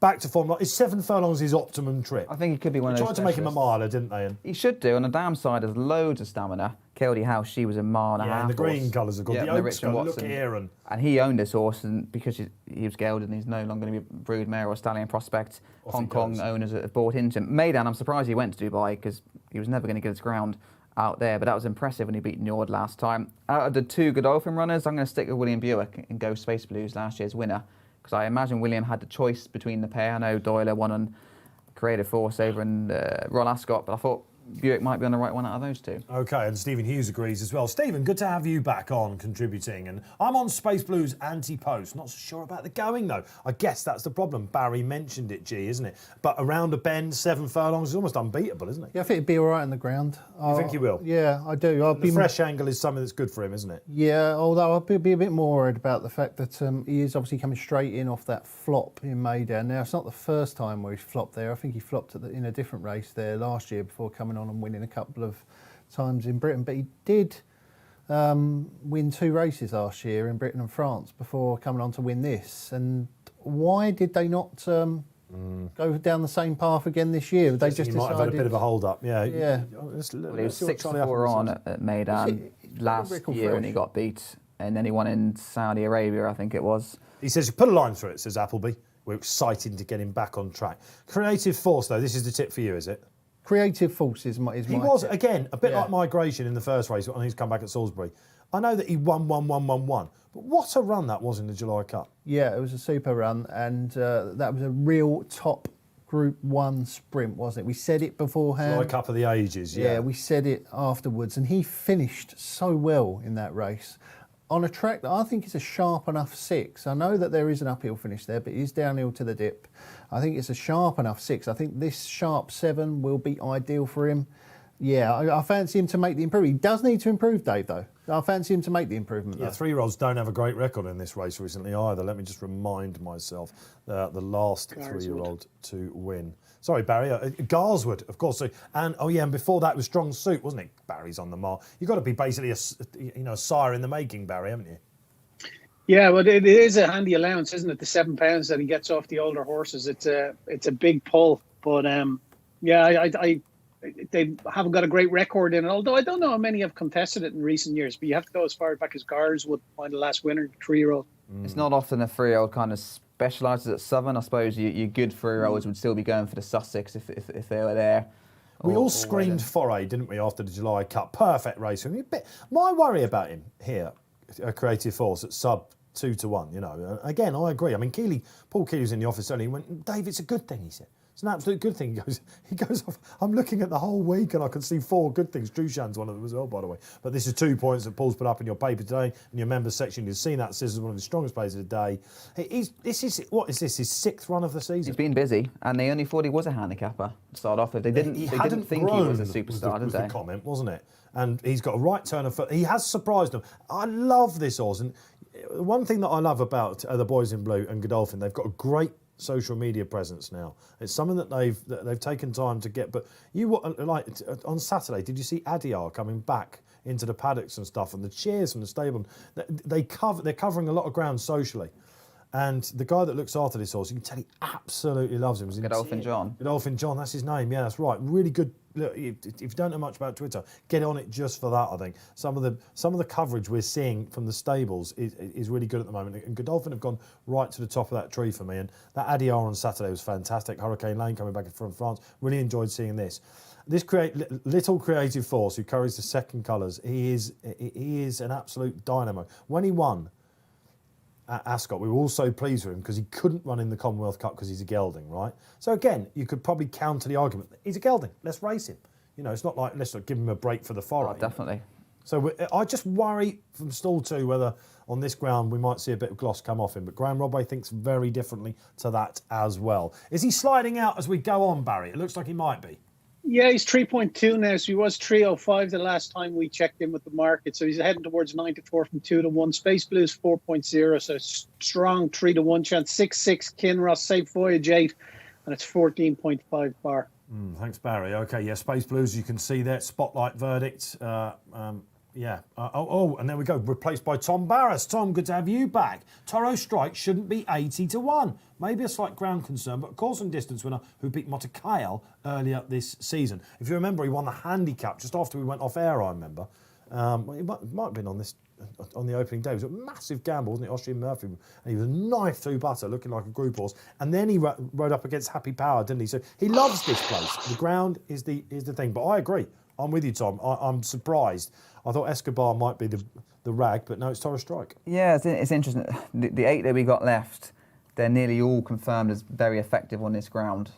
Your 2 Godolphin ones, loads of fast ground form as well, but Creative Force. You've got Newbury, it was good to soft ground when he won the Jersey.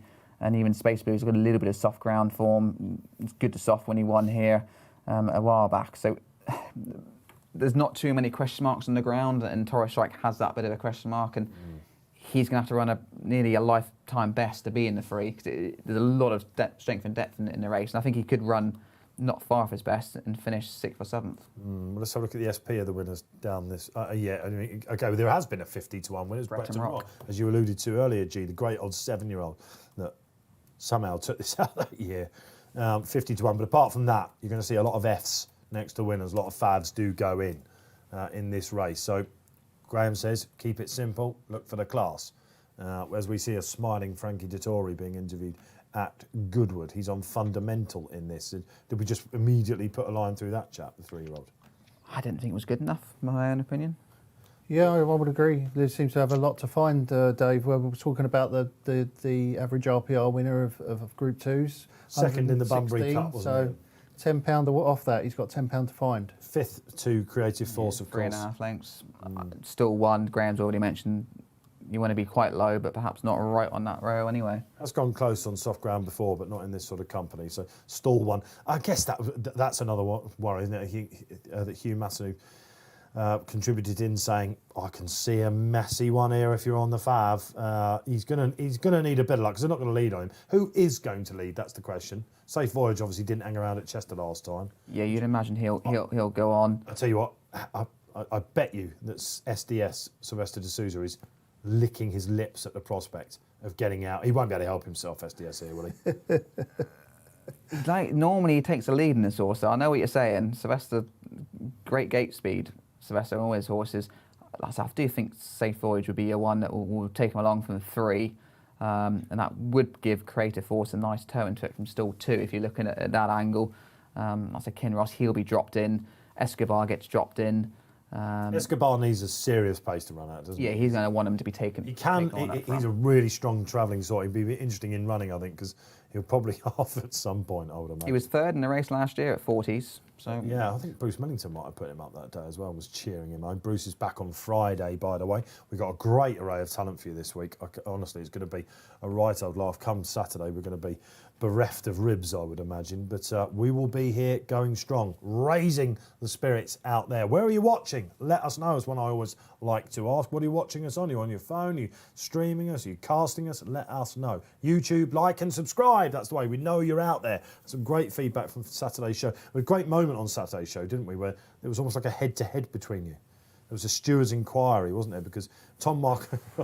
Behave, Dave Orton. Because it was 1-0 to G, which is a very unlikely when he G Rod, yeah, he was right. I took the bait and held it into the top corner. I went with it. The question was, how many times do you think Tom Marquand, one of the great jockeys now riding in this country, has ridden for Shadwell, the late hand down at Almac Tombs colours, who of course now has been called Shadwell Operation? You said it was only 1. You went, hang on. Do you know what? I'm actually going to go to the Australian for him because he's ridden winners in the Shadwell colours in Australia. Oh, bitter man. He might not have been in the... I bet you couldn't sleep that night, could you? It was a steward's inquiry, had to throw it to Barry, and Barry said technical decision. It's gone to G-Rod. So far you're on your best behaviour with each other as well. I was worried that there might be a bit of angst between you, but no. You're just... I got race 1 sorted, so you're being kind. You've opened the show successfully now 2 times in a row. That's what we're going to start calling him. Race 1 Millman. Opening Millman. Opening batsman, something like that. Always good to get off to a good start, isn't it? If you were doing headlines so far, migration, where would you go? Oh, yeah. What, next target? No. If you were doing headlines for the horses, migration. That's not part of my job. I wasn't a journalist. Migration gets the trip. I don't know, something like that. Angel Swoops would be the one for the second. Angel Blue, that's what you do. That's not bad. So I do headlines. This is one of the things I do for the coach. Yeah, I do. What do you mean, do I? Don't look at me like that. I've come up with some of the great headlines on it. What's your greatest? Well, no, I'm not naming them. The pressure's on now, Dave. A couple of stories come to mind actually. When Bruce was editor, I actually had a couple spiked actually. I think. At the time. Well, we've all had a few spiked. Characters is the thing with headlines. You get 22 characters. Oh, that's all you're allowed, is it? That's kind of what it is. That's the space. 22 characters. One of the most annoying things. So if you get 123 and you just literally... You have to redo it. You're in tears. It's not, John, listen, this isn't just put together here, you know. There's a few great minds on this. Excellent. You wonder where your headlines I did actually notice that when everyone gets introduced, your name comes up, Dave Orton, and it says underneath, Senior Racing Post Analyst. Right. Now, where did you get that one from? I didn't even know you had that title. I've been doing this since 2003. Where mine comes out, it just says any old Racing Post tipster. Well, you are the assistant betting editor now, aren't you? Yeah. You have got, and you have. This will be funny for you out there, and Barry will probably enjoy this as well. And here's one back for you. Since he's become assistant betting editor, he has changed slightly. He has changed, not just physically. The hair's gone a lot whiter, and lockdown wasn't kind to the hair, I can tell you. Do you remember some of the haircuts he came in with? The mad professor when he weren't allowed to get... Those crazy memories, aren't they? But you've got a bit of an air of authority about you now. Do you think? When the first time I met you, I thought that would never, ever be the case. Terrible. No, he does. He does, absolutely. He's got a bit more serious, is what I mean. So what you're saying to the guys in the gallery is you'd like your... I've got the senior. You don't like that, do you, that I've got the senior? Where did you get the senior from? I'm one of the senior analysts at the Racing Post. Believe it or not. It reminds me of the title that didn't we have a title like that for James Pyman once? Yeah, Pyman took it. And senior analyst. You should have seen the analysis department. Have you taken that off of him now? Well, James Pyman, who is still working at the Racing Post, very much so. Is he senior? And I can tease a little bit that James is working on some development for this show as well. He's like, I call him James Rainman Pyman. right? Because he just sees numbers and things on the screen, and he just pulls it together, the algorithms and things like that. And that is really what he's interested in. But Pyman's theories was his thing, wasn't he? And you go racing, when you used to go racing, they're coming back now, people will say, where's James Pyman, all that sort of thing. Well, don't worry. He's been very much in this science locker, shall we say. Lots of neat things Are we coming going to let him out soon? He has even said, once I've finished all this development, I might even venture back into the Really? Yes. That'd be a treat for everyone, wouldn't it? Wouldn't it? Yeah. Absolutely. I mean, he looks like Tom Hanks out of Castaway at the moment. I don't think he's had haircuts. If you think I'm a mad professor. Yes. So, James, if you're watching, great to give a mention there. And, of course, he was the first. He took the title senior analyst. I won't go on about it too much, but in the analysis department, everyone was like, hang on a minute, I've been here longer than he, blah, blah, blah. There was a bit of a chesty thing going on. So, Right back. How many senior analysts are there at the Post now? Ooh, Just one, you. No, it wouldn't be me. No, there'd be Ron Wood would be one, wouldn't he? Yeah. Mark Brown, Stephen Edwards. Hold on, so you're all senior analysts? And this poor man. I'm just plain old tipster. There's a plain lot of old analysts at the Post, right? There's a lot of analysts. We use freelancers as well. Of Right. course. They wouldn't be senior analysts. Of Right, course. okay. And there are young lads that we're trying to train up and all that sort of thing. Have you there ever a done analysis at the Post? Is that No, something I we don't try? think I've ever written an analysis. never let you loose in I that don't department. I don't think I ever did. I can't imagine why, G. I really, really can't. Imagine some of the theories, the poke the bear theories that would have got into analysis. I suspect that I might have upset a few people. With the analysis, yes, litigious. G. How many trainers do you speak to a year, Dave? Well, we don't get the calls that we used to. Yes. Because the editorial news desk, the top brass were like, come on, you've got to be... There have been times over the years where we used to have one phone. I won't name the jockeys, but some jockeys knew the number well. And they phone up and they go, hang on a minute, you can't say that. And in fairness, look, you have to remember that these jockeys might not get back on a horse. Some owners go irate. Kevin Ryan, Adam's dad, of course, who's been in this studio, he didn't like something that was said once, and we bent a little bit for that one, actually. Yeah, but you can't curry favour. It's a tricky department to be in. Yes, I can imagine that might be why my name has not appeared. Absolutely. There, Dave. You nearly brought us all to our knees last year, didn't you? Imagine what you'd have done in the analysis department. Yeah, you can get litigious, so there you go. All right, so look, a little bit of... We went off on a tangent there, didn't we? But we know you like to do that. So, yes, all right, well, we will have a little word about assistant betting editor, yeah? Yes. Enough letters for that, enough characters. Will there be they got 22 senior characters? analyst in. The boys in... Absolutely, senior presenter as well, let me tell you. OK, all right, talking about, senior things. No Stradivarius, the 7-year-old, doesn't turn up. No Spanish Mission, he's gone as well. A dramatic day so far, the first of 5 this week from Glorious Goodwood here on Racing Post Live. Keep them coming in. You know that you make the show out there, wherever you're watching. Again, let us know. Who's gone to Goodwood? You could take us with you, of course, as well, can't you? So while the guys in the gallery get writing for Graham's new mark, we shall go back to Barry as they go back to the start, Barry. We've gone on tangents all over the place, but it looks now like the boys in blue are duelling for favouritism. Yeah, it's virtually certain Creative Force is going to go off favour. Just as I say that, he goes out to 3.45, and it's 3.8 Space Blues. So Space Blues has gone from 4.0, which is 3-1, into 11-4. Creative Force has gone from 2-1 out to just under 5-2. So they are coming closer together, all right, Dave. 7 each of 2 now, which is 6-1 Kinross and Safe Voyage, and it's 14 Bar. But yeah, it's hard to call, but I would imagine Creative Force will go off the shorter of the 2, and betting momentum seems to be with him as well. Yeah, it's interesting, isn't it? Of course, we've now got the crowd back, and lots of these late moves. Remember Ryan Ascot last year, there were no late gambles. It's one of the things, isn't it? Look at the price of this going down. It's one of the attractive things, isn't it, about following horse racing. It makes it really, really exciting. You can just rock up this week, can't you, Dave? Just rock up. I believe there's 30,000 quite a few there, badges left. Yep. It's going to be popular, and people keen to get out, especially if it is a bit of decent weather. I think it's actually quite a nice day at Goodwood today, to be fair. It's now, they got lucky. As I said, the last time I went, absolutely drenched. There's no hiding place either at Goodwood. That's the other thing about, you can go to the Gordon's Bar, even the press areas and that sort of thing. When it comes down. So it came down overnight. So I guess... Is there any of us three going down there this week, not. Dave? Are you? I'm in here. No, I'm not going. James, you down there? No, I'm Leicester tomorrow. We got a runner today in the last race. Yes, you just was getting ready to go in. Crazy luck. Crazy luck. 6 runners. So One's in the last. Happy with the non-runners. John Egan rides. You actually put her up, or you did the analysis when she ran at Newbury. She won well on that occasion. Not so good on quick ground at Newmarket last time, so hopefully not too far away today. Senior analyst getting on with assistant. I tell you, he obviously doesn't have that phone number, does he?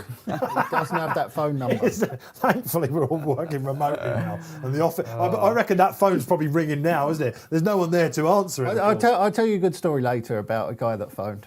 What for you? Yeah, but let's get through this race. Right, okay. Let's get through this race. There's a tease. We've all had it before. We know that Barry sticks his head out on Twitter as well. So Barry, I'll tell you what, some of the stick you've had since you've done this show, it's amazing who pops their head up, isn't it? It's gas, it is. You can tip 100 winners, and the one time you tip a loser, they all jump on it. Look at this idiot. Yeah. Oh, Jesus. I remember I laid the first 3 in the market in the July Cup, and they finished first, second, and third. Now, I laid them at 4 to 6.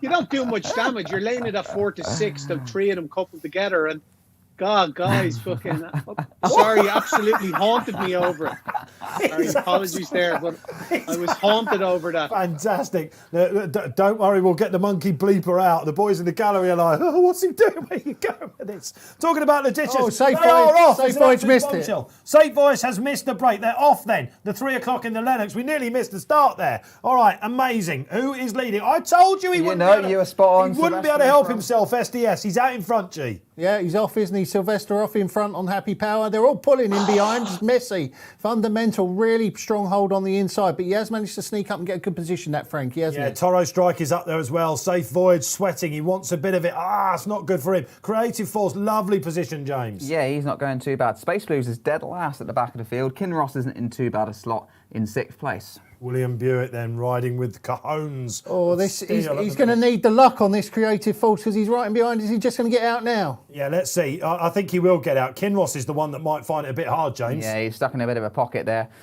Going to be interesting. Oh, Toro Strike's not going too bad. He loves Goodwood Toro Strike. Who was it that said that? It was Tom Barras, wasn't it? You're getting excited now. Look at Escobar. He's classy, Escobar, isn't he? Come on, James, get through that gap. Okay, here we go. Yes, he's got that gap. James Dawes got the gap. Quicker now. He's not giving up. Look at Nice Space Blues on the outside, down the middle. The boys in blue, the 1-2 in the market. Happy Power on the inside for Barry Orr, giving an absolute blinder. Is he going to last home? Here comes Escobar, third in the race last year as well. Safe Voice, just not today for him. Come on, Kinross. Can you do it for James Millman? On press. What a finish we've got here. Happy Power on the inside. Creative Force. Kinross has got up on the line.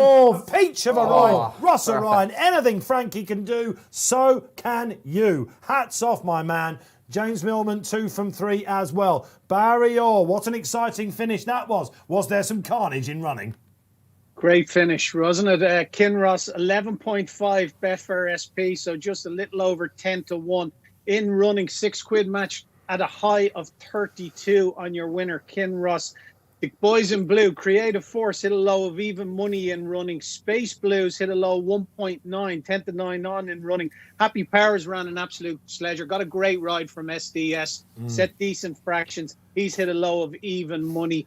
I think we land our charity bet, thankfully. Finished in the first 3. You won't be getting any slagging now then, Barry. Don't worry about that one. Okay, all right, great. It was a really good ride. Look, I mean, what a race. I mean, right from the start, Safe Voyage. I said probably the safest conveyance in the race. Unbelievable. The 8-year-old completely missed it, G. And as a result, SDS got a freebie up front. Yeah, it was easy lead for the winner, wasn't it? Sorry, not the winner, Happy Power.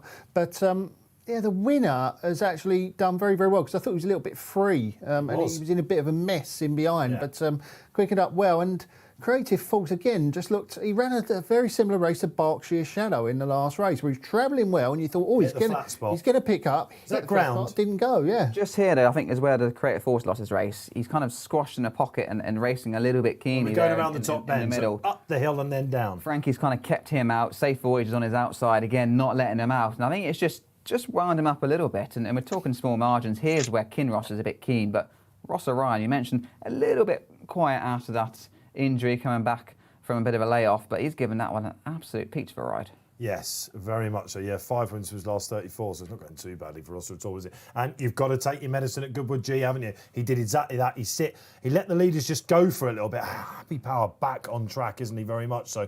I wanted to say his Creative Force quite got home in this company. At one thought, I thought Space Blues was going to come and do it again. He's come back from a long way at the back of the field. He had a lot of ground to make Not up. even placed in Space it. Blues finished 4th. Yeah, Happy Power got the 3rd. Well done, Barry. That was a great shout at double figures, man. Yeah, happy with that. I just looking at it there. Space Blues did come with a bit of a rattle already. He looked like he was going to come with a rattle, but he couldn't really quicken to a true extent the way he did last year on that dead ground. Yeah. Creative. You could be right about him. He mightn't have just got home, although he has stuck his head out and he's ran to the line. He's quite a courageous horse, but great ride by the winner, Rosser Ryan. Great ride on the winner. He's just got there in the nick of time, and sometimes you need a rub of the green, and I think the cards just fell right for him there. Yeah, absolutely right. And this is a horse, the winner, Kinross. They had great high hopes for him, didn't they, of course? You remember the Vertem when it was run at Newcastle, for example. And then he was fancied by some. Went off favour for that. Yeah, he did. That's right. And some people still thought that he would go well in the Guineas. He was just a 3-year-old that completely lost his way. Fast ground. That was a little bit of an issue. Because obviously, as a 3-year-old, you've only got one target. And if the ground is a little bit on the quick side, it's hard to take him out. And I think he lost his way. They've gelded him. I'll say Dubai didn't really play to his strengths, but he's come back from Dubai. A great win when he beat Nord at Haydock under Frankie. And there he's shown a cracking attitude, actually, because, like I say, he's quickened when Ross has asked him. When the gap slightly opened, Ross has said go, and Kinross has found. So that's a good effort from him. Yeah, I think a lot of the owners' horses end up in Hong Kong, don't they? But there's 2 horses that are ground dependent. I don't think we'll be seeing them in Hong Kong. He'd Previous be a waste winner. of time in Hong Kong. That's Angel Blue and that winner. You won't be seeing either of them in Hong Kong. It's a great double for the connections. The tracks in Hong Kong as well, flat, aren't they? All around a certain bend. Will it really go his way? Not sure. Where are we going to go with this chap then? Is he going to go Sprint Cup, something like that, do you think? Got his I don't know if he's quite quick enough for 6. Would be the negative. 14 from 20 for the Sprint Cup. Thank you, Barry Orr, on the sportsbook then. Okay, Betfair there we are. Sprint Cup, should I say? Yeah, absolutely. Are you going to be making that trip, Barry? Are you going to be getting over there? Are you going to be getting over there by any chance? Oh yeah, I certainly hope so. Yeah, when is that? We're the 4th of September. Yeah, first Saturday in September. Okay. Fingers crossed. Go and see the great man in person again then on British shores. There'll be loads of people now surely piling on to Njord, who runs tonight. Oh, I was good at that. You've stolen my thunder. Absolutely. Yes. So, Barry, let's switch to Galway quickly. I said to you before we came off, I love Njord. He's got that Kinross form, but the price has gone. That's in the feature race tonight, isn't it? Yeah, it certainly is. He's favourite though. He's a 4-1 chance in it. I backed him that day. I backed Nord that day on the show. We covered it on the show, but yeah, it's his track. He's absolutely horses for courses. The old adage rings true for him. 4-1 chance though, carrying top weight in that race. I'd prefer to be a laird in the backer day.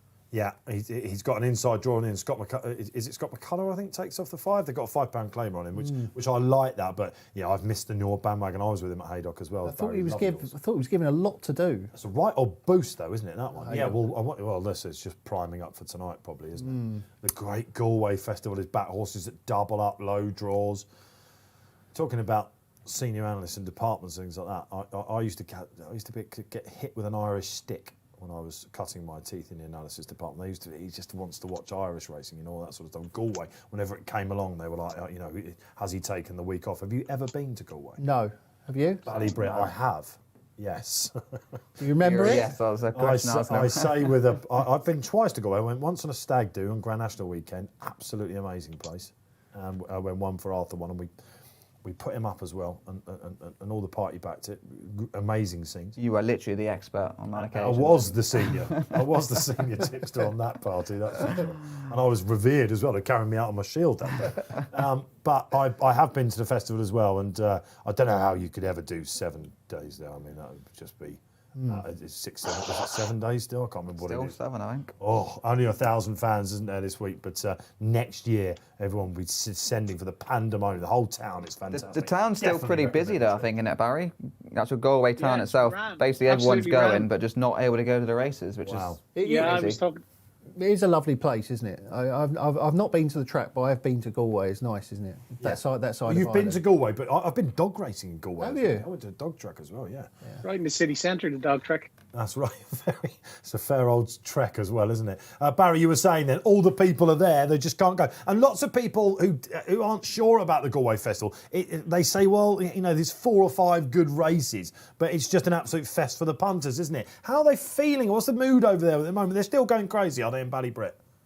Yeah, there's only 1,000 people there, so it's hard to try to generate a bit of atmosphere with 1,000 people in such a big environment as Galway Racecourse. You know, it could accommodate comfortably 15 or 20,000 people. It wouldn't be an issue really, but obviously the powers that be in their wisdom dictated to the racetrack that 1,000 was the max they could have. But when you look in the city centre, I was talking to a couple of guys who stayed over last night, and the city centre is absolutely rammed. The pubs are rammed. You can drink indoors now once you've got your COVID certificate over here, which is a big plus. And all the pubs, it hasn't stopped people, although they can't go to the races, it hasn't stopped them going to Galway to try to soak up some of the crack that's there and have a bit of fun, watch the racing in the bars, have a few bets and enjoy the nightlife. I'm trying to think of the pub I went to. I think it's called McConnell's, it might be. It's just off the square. There's an outdoor area as well. I bet that's absolutely buzzing. So if you're watching there, let us know. Njord tonight, he's 4-1, but what a boost he's just had from Kinross, taking out the Lennox Stakes at Goodwood. Shall we move to the top table? 335. There you go on your screen. What price was he going to go? I dare say on track. There's not many bookies going odds against Barry Orr about Trushan, unlike the Exchange.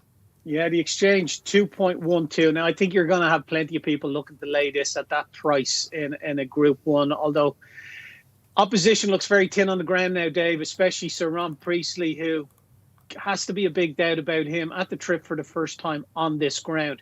He's 8.0, 8.2 Santiago, Emperor of the Sun, who I thought would run really well, is 11, 13 Serpentine, who potentially could be the worst Derby winner of all time. I think he's already succeeded in that. Ron Naveen, 14.5. Naif Road, it's not without a chance, 34 and 38 away he goes. So they're all quoted there, but Trushan, 2.12 at the moment. What I like in it, I said it earlier there, Emperor of the Sun. So what we're going to do, please, G-Rod, we're going to back at winning place, and I'm happy to be a price taker here. So we'll have 25 quid on at 11, which is 10-1 in the win market. And then in the place market, we're going to look at the standard 3 places. You could bet each way here in the Exchange. You can bet 2 places, 3 places, or 4 places. We're just going to go to standard 3 places where he's currently trading at 6-4. And we'll have 25 quid on Emperor of the Sun at 6-4. Yeah, he's a horse that I like. He was 5th in Ascot when they stepped him up to 2.5 miles. When you go back to his run before that, he beat a dual Irish St. Ledger winner in Search for a Song and a Melbourne Cup winner in the Savile Beg. And 2 miles, I think, is an ideal trip for him. Now, he has to step up on what he's done already.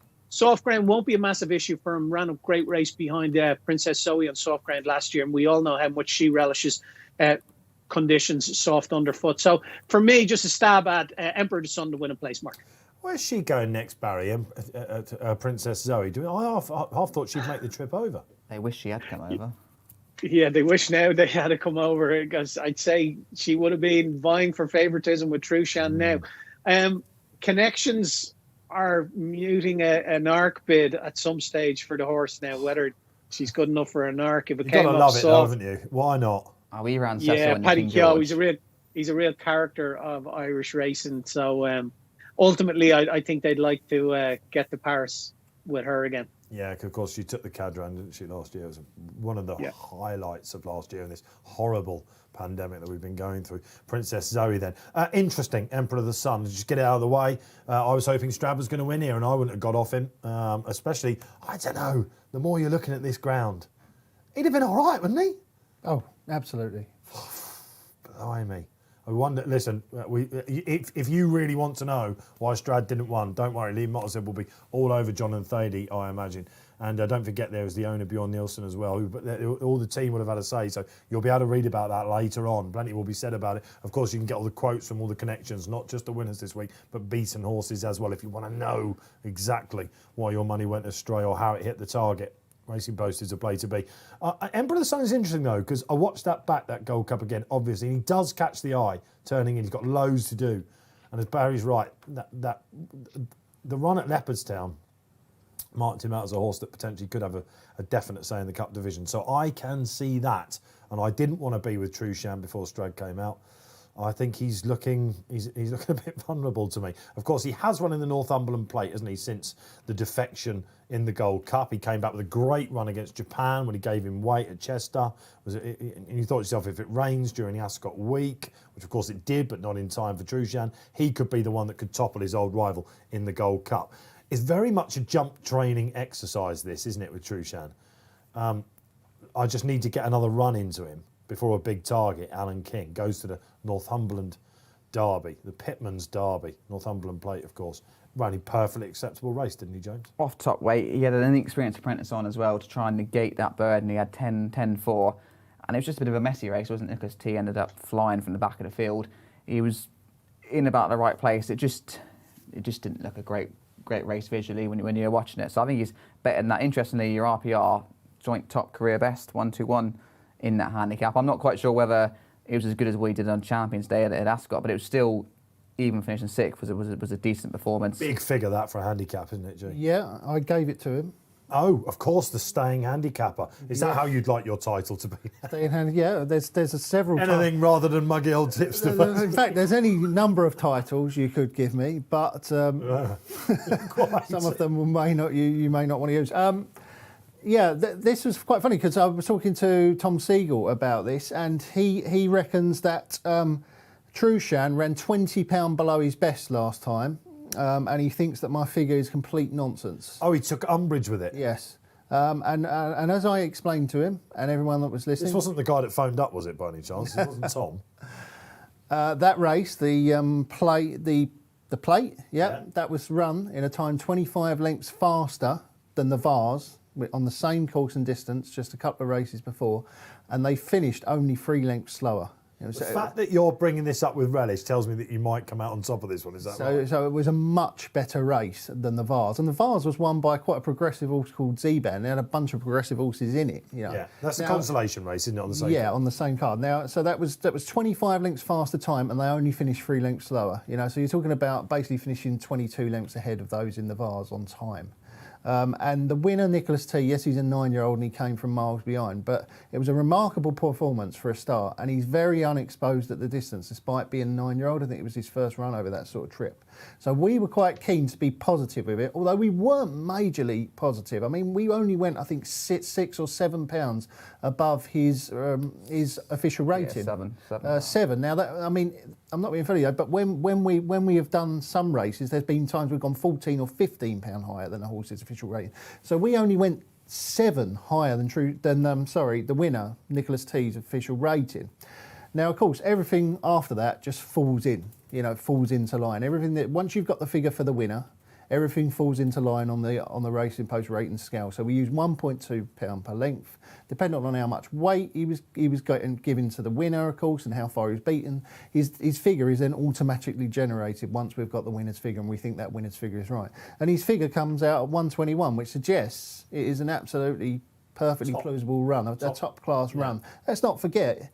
Yes, Reece Clutterbuck came in £5, and Tom Siegel was suggesting that Clutterbuck's £5 didn't really count, so he was only giving £2 to Mildenberger. Yes. How long did this argument go on? It went on a little bit. There was some heated debate, and eventually we decided I was right. I don't think the Seagull. I decided I was right. Well, ultimately, your figure stands, doesn't it? Ultimately, my figure stands, and the point. Tom mentioned that in his piece today, Bunny Chaz. Quite gone through it. The point is that in a similar way to what we just said about the last race, the Group 2, we said that 116 was the average RPR winners of Group 2s in Britain and Ireland since 2008, and if you had backed every horse that had run to 116 or higher on their previous start in all Group 2s in Britain and Ireland, you would have made a profit of £8, 30% strike rate. Where did those 2 horses finish? First, Kinross, 118, and second, Creative Force, 116. You've been backed up today by the performance. Absolutely. So that here, all Group 1s in Britain and Ireland since 2008, the average RPR for all winners is 121. Trushan ran to 121 last time.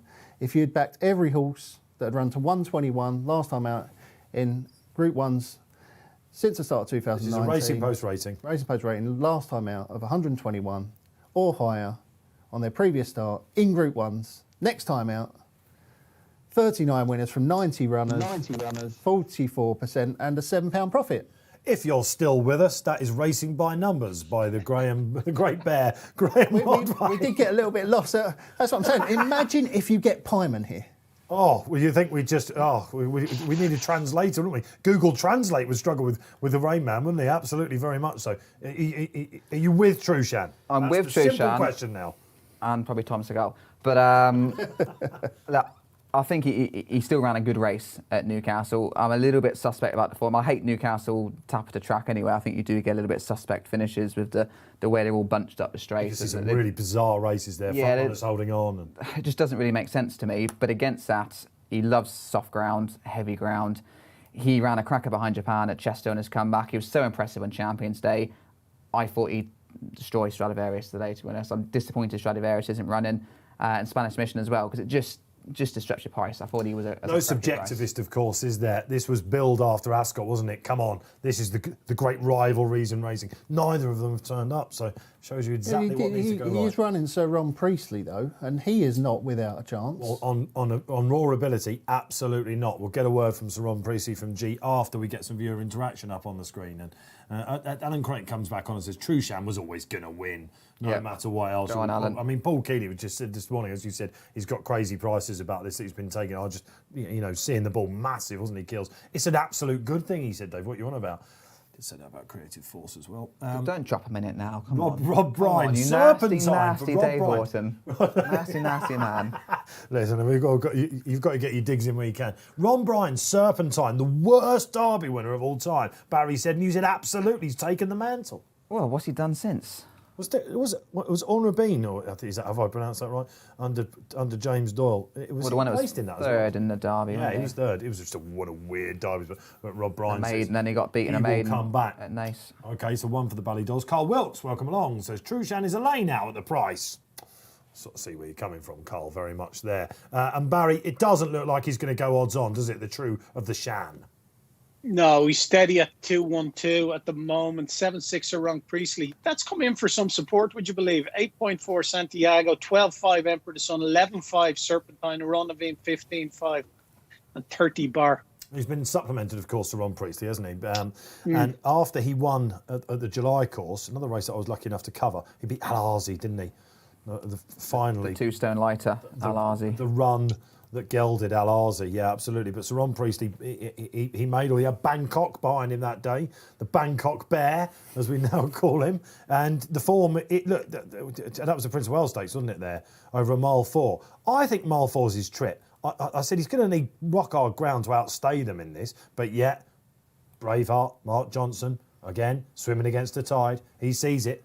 Franny Norton back on. Actually, Franny's interview straight afterwards, he sort of said, we'll go to King George, we'll go. And he was interrupted. He said, actually, your trainer's saying about going to the Goodwood Cup. Of course, Canny Franny said, oh, yeah, I'll be more than happy to ride in there. Here he is. You do what you're told. But this is a pace angle, isn't it? Because he doesn't really like being held up in his races, does he, this chap? No. But if you look back to his Hardwick form, he was all over the place on the ground, wasn't he? Yeah, that would be a worry, the ground. And the trip and the ground. Yeah, the trip and the ground. And whether he will stay, because when he was beaten at York, he was very keen. In the Lonsdale Cup. Yeah, that was a mile and 6. Obviously, over this sort of trip, they go a little bit slower than they do over a mile and 4. Will they be keen to let him go on because they're not certain of his stamina? Will they just let him go and see if he stays? Yeah, the Johnson, you very rarely see even stepping up and trip, taking a pull today, just let him stride normally. It was a very bizarre run at York, though. I mean, when he was running over a mile and 6 there, because he was very keen.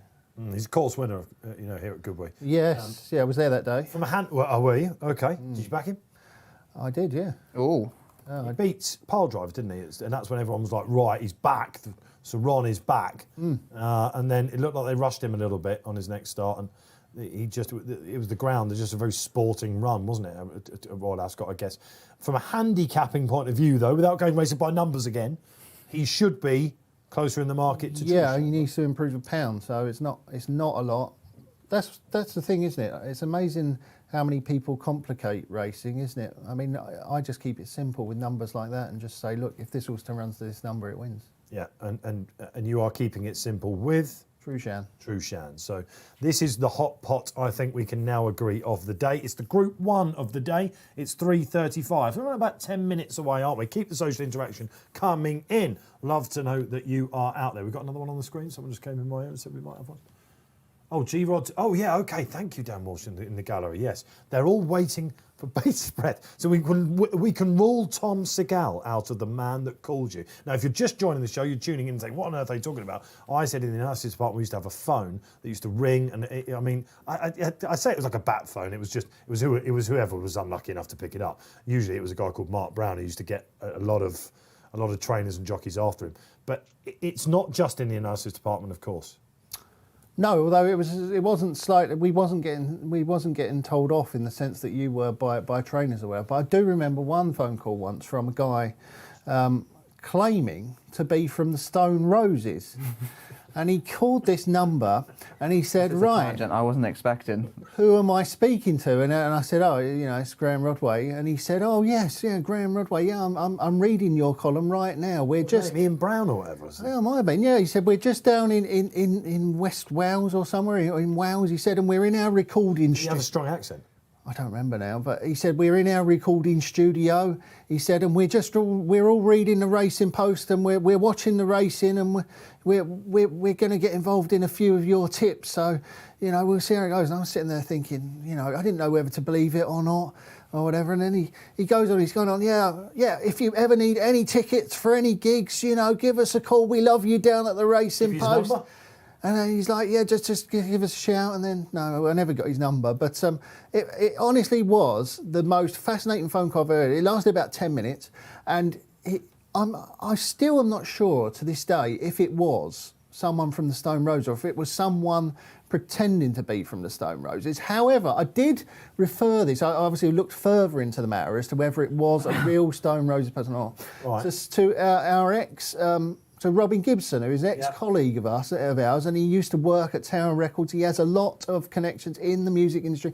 And he did assure me that the Stone Roses do record all their music from a studio in West Wales. He gave it some credence. So I started to think, well, how would that guy have known that he was in a studio in West Wales unless he's obviously a massive Stone Roses fan. So a big part of you believes the story. A big part of me is now, I'm now 70-30 on whether it was someone from the Stone Roses or not. But who knows, they might be watching RP Live now. So if it was someone from Stone Roses, please do get in touch with us and just confirm, just so that I don't go to my grave wondering if I did speak to someone from the Stone Roses or not that day. You basically just want a free ticket, don't you? That's all it is.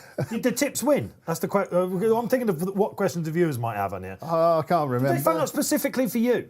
I don't think they did. I think they just thought they'd phoned the Racing Post and they ended up getting through to me, yeah. Oh, God, I wonder what they were on down there then, the old Stone Roses. They were probably just like, you know what I mean, pick up a Racing Post and let's go for it. Do you think they are racing fans? I didn't know that so much. I don't know. I'd love to know. I mean, if they were reading the Racing Post, maybe they do watch this show. So you were just lucky enough to pick up the phone. We're thinking you're lucky. Yeah. And this guy was like, we love it, the Racing Post, we're going to go with your tips. Yeah, you don't think it was just someone absolutely mad in a shed in Wales? That's probably more the likely option. No, don't ruin it. Don't ruin it. Well, I don't know. What do you think, Barry? Barry? G-Rod highlight. It was Ian Brown, someone from the Stone Roses, or is he absolutely mad again?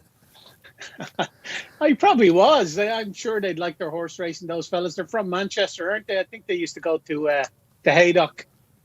Couple of them. Oh, giving him a bit more credence, giving him a bit more weight to this giving story. him a bit of belief that this might be true. More and more excited now. If anyone knows Ian Brown or the manager of Stone Roses, please get in touch because we would like to we'd like to answer that in your head. Don't want to enter that. What's going on in Planet G-Rod? Bangkok Bear. Well, there you go. Thank you for sharing that. So, have you ever had anyone phone you up though? And have a go at you. I'm going to ask James this question. There was a fella who... You've written something there was going, I'm not having that. There was a fella who always used to write in, he wouldn't email, he would write in written letters. Handwriting, oh yeah. Handwriting. And you could tell that it was him just by the way he'd written the address on the back of the envelope, so you knew what was coming. And he always used to, and it would be whichever tipster was on the bad run at that time would be getting, in these crosshairs. You had a lot of mail at that time, and he would basically write his letters in capital letters, and he would spell out every loser. He would list every single loser, one after the other. Avid follower. Yeah, the amount of times, like, this has been headline selection, and he'd list every headline selection, every tip for the whole bad run, and it would be like pages long if it was, someone who was going for a really bad spell. But I always used to. Then he would phone up, and I always used to answer the phone to him. I always used to get him, and he always used to ask who I was, and I always used to have a lovely chat with him and whatever. And I never ever came across, came into his crosshairs because I think he liked me. You know, I took the time to chat to him. You know, I listened to his woes and all these tipsters that he'd been following. And I think after that he respected me for it and never ever put me in his crosshairs. However, I think about 2.5 years later, when that phone had gone out of the commission, I did find a lost stack of letters which had the same handwriting on the back. So I opened up a couple of them, and sure enough, my name was now in the crosshairs with all those tips listed. So I thought I'd made a friend and I thought I could trust him, and then he shot me down a couple of years later. Fickle people, these racing fans out there, of which, of course, we all are. OK, Andrew McKenzie says 90-10, Rodway. So you are believing the G-Rod out there. Andrew McKenzie says it was Ian Brown and the Great Stone Roses. You're not having it at all. It's got to be 30-70. 30-70. I can't be having that. Do you have a phone in the stable where you're like, oh it's him? And we do get a few of the odd emails get a bit abusive. We don't have too many favourites, but say one gets beat. So if you have a short price favourite gets beat, you're all like, don't look on Twitter for 24 hours. To be fair, I don't get too much myself on the old social media, but we do get people email. What about owners? You don't have to name them. Some don't take defeat very well, but that's life, isn't it? But you probably respect them for that, knowing your character. You're probably like, he's just gone up a notch in mine. Yeah, if you, like I say, most of the time you can see why it's happened. But yeah, the old abusive email is not the best. I think my mum gets a bit annoyed about them. But yeah, listen, reality, absolutely. Let's keep it to a very much small yards and all that sort of thing. Well, there you go. It's a bit of an insight. There you are, absolutely. I won't go to Barry and ask him again. He did a Bruce Millington there. OK, all right, so where are we? We've got 5 minutes now to the Group 1, the first Group 1 of the week. Happy days here on the Racing Post Live. More socials coming in. Let's see what it's caused to stir, isn't he? Naif Road is the perfect horse, says Angelo De Santis. Oh, goodness gracious me. All right, that is the leap of faith we've had so far today, isn't it? Got to come back. I'd say he was last year. He was a good... He just looks like he's lost it, doesn't he? This year's been disappointing. It was a bit better, wouldn't it, I suppose? He was sixth in the Gold Cup at Ascot, but I saw him at Sandown on Bridgegard Gerard night. I think this was the horse that got Frankie into trouble, Naif Road. Okay. Watch it back on your members section and your race replays. Frankie followed his old rival, and I think he thought Naif was going to take him right there. I'm almost certain of that. Yeah. Let me know if I'm right or wrong. OK, Angelo. Naif Road for you. Very much hope he bounces back. Tiernan Murray comes on and said, also on Naif Road, but went for an each way. OK, a lot of forgiving punters out there at the moment. And Tubso, are we going to see? Is that how it said that? It'll come in my if it's not. Yeah, OK, Tubso. OK, Emperor of the Sun and Naif Road at prices for me. A reminder that Barry Orr has gone for Emperor of the Sun to hit the frame. James, remind us your play. I'm out of this one. All in on Trushan.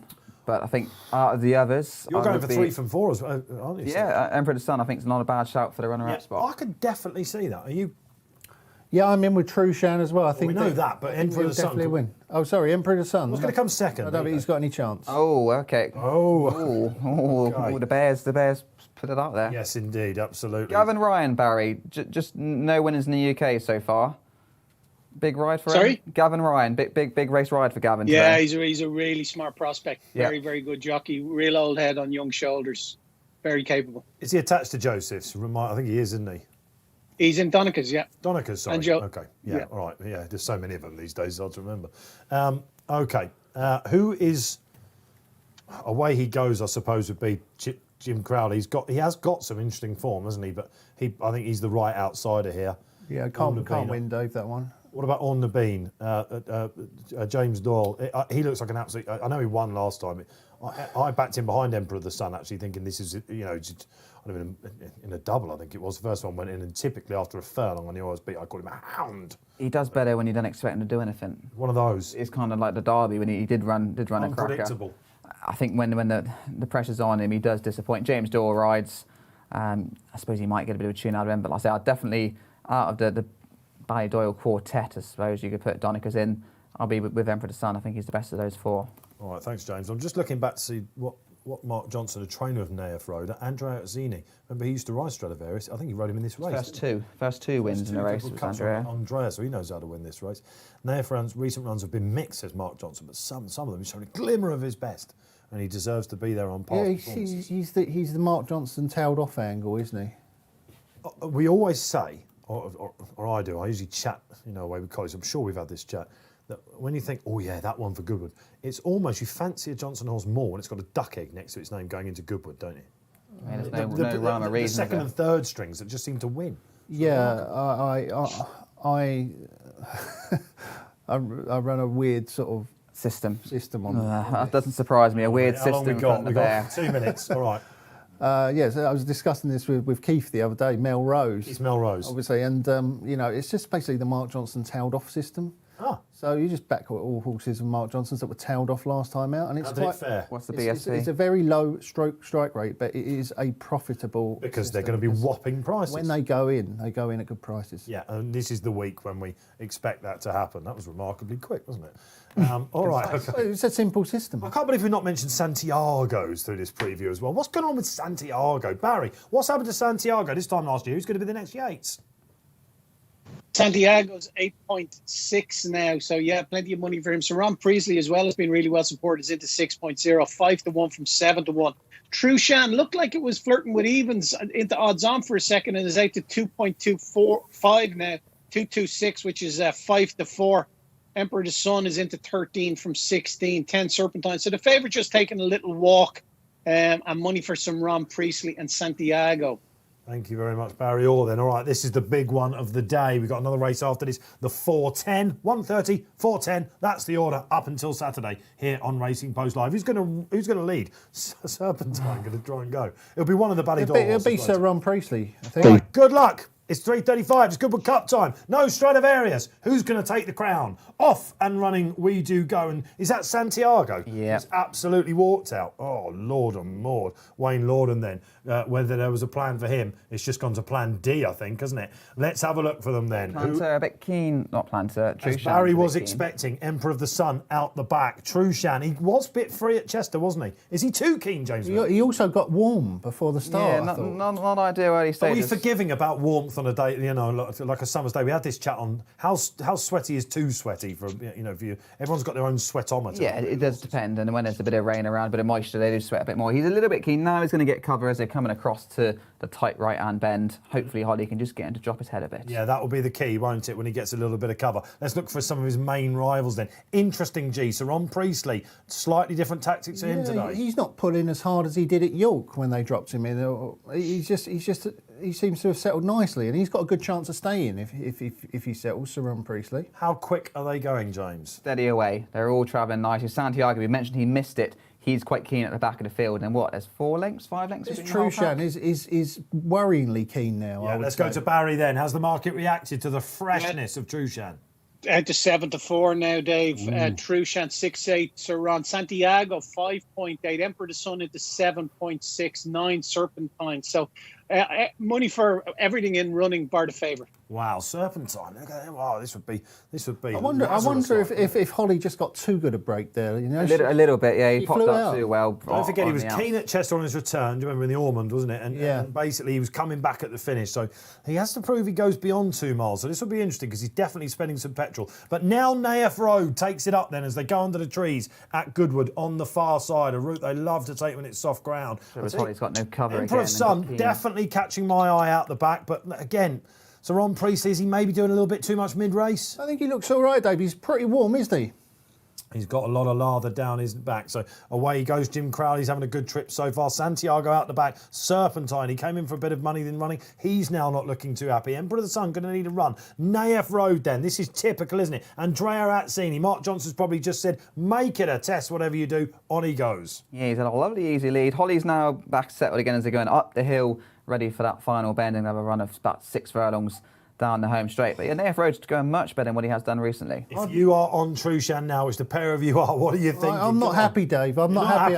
I think he might have done too much, but we'll see. Oh, the bear has got a bug. He's bugbeared. All right, let's have a look then as they come off the far rail. That's interesting. So this is basically Andrea Atzini saying, I want to be down the centre. The first off the bridle is On the Bean. Here comes Serpentine. He's not done with. Sir Ron Priestley. The class is there. Will he get home on the ground? Stand side, Dave. Here comes Trushan then. They're going stand side, G. Yeah, coming towards She's going to get the rails. She's travelling beautifully, isn't she? But what's she got left after she's pulled really hard? Away. This is remarkable. Look at the way he goes under Crowley.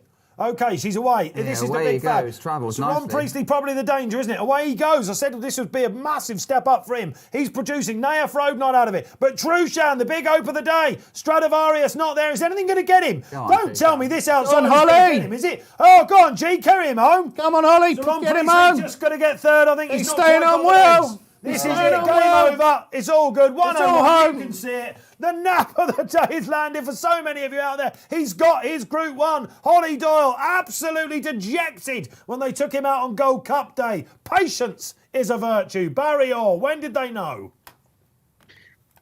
Would you believe, Dave, it hit a high in running. No one wanted to be with it in running from when it jumped off. It hit a high of 4.45, only for small money, a tenner at 3.95. So 3-1, a couple of £100 at 3.7, but all the way down to 101, obviously, is won convincingly at the finish. Your runner-up, he was a big springer, obviously. He had a Betfair SP of 55. Away he goes. The absolute rag of the field.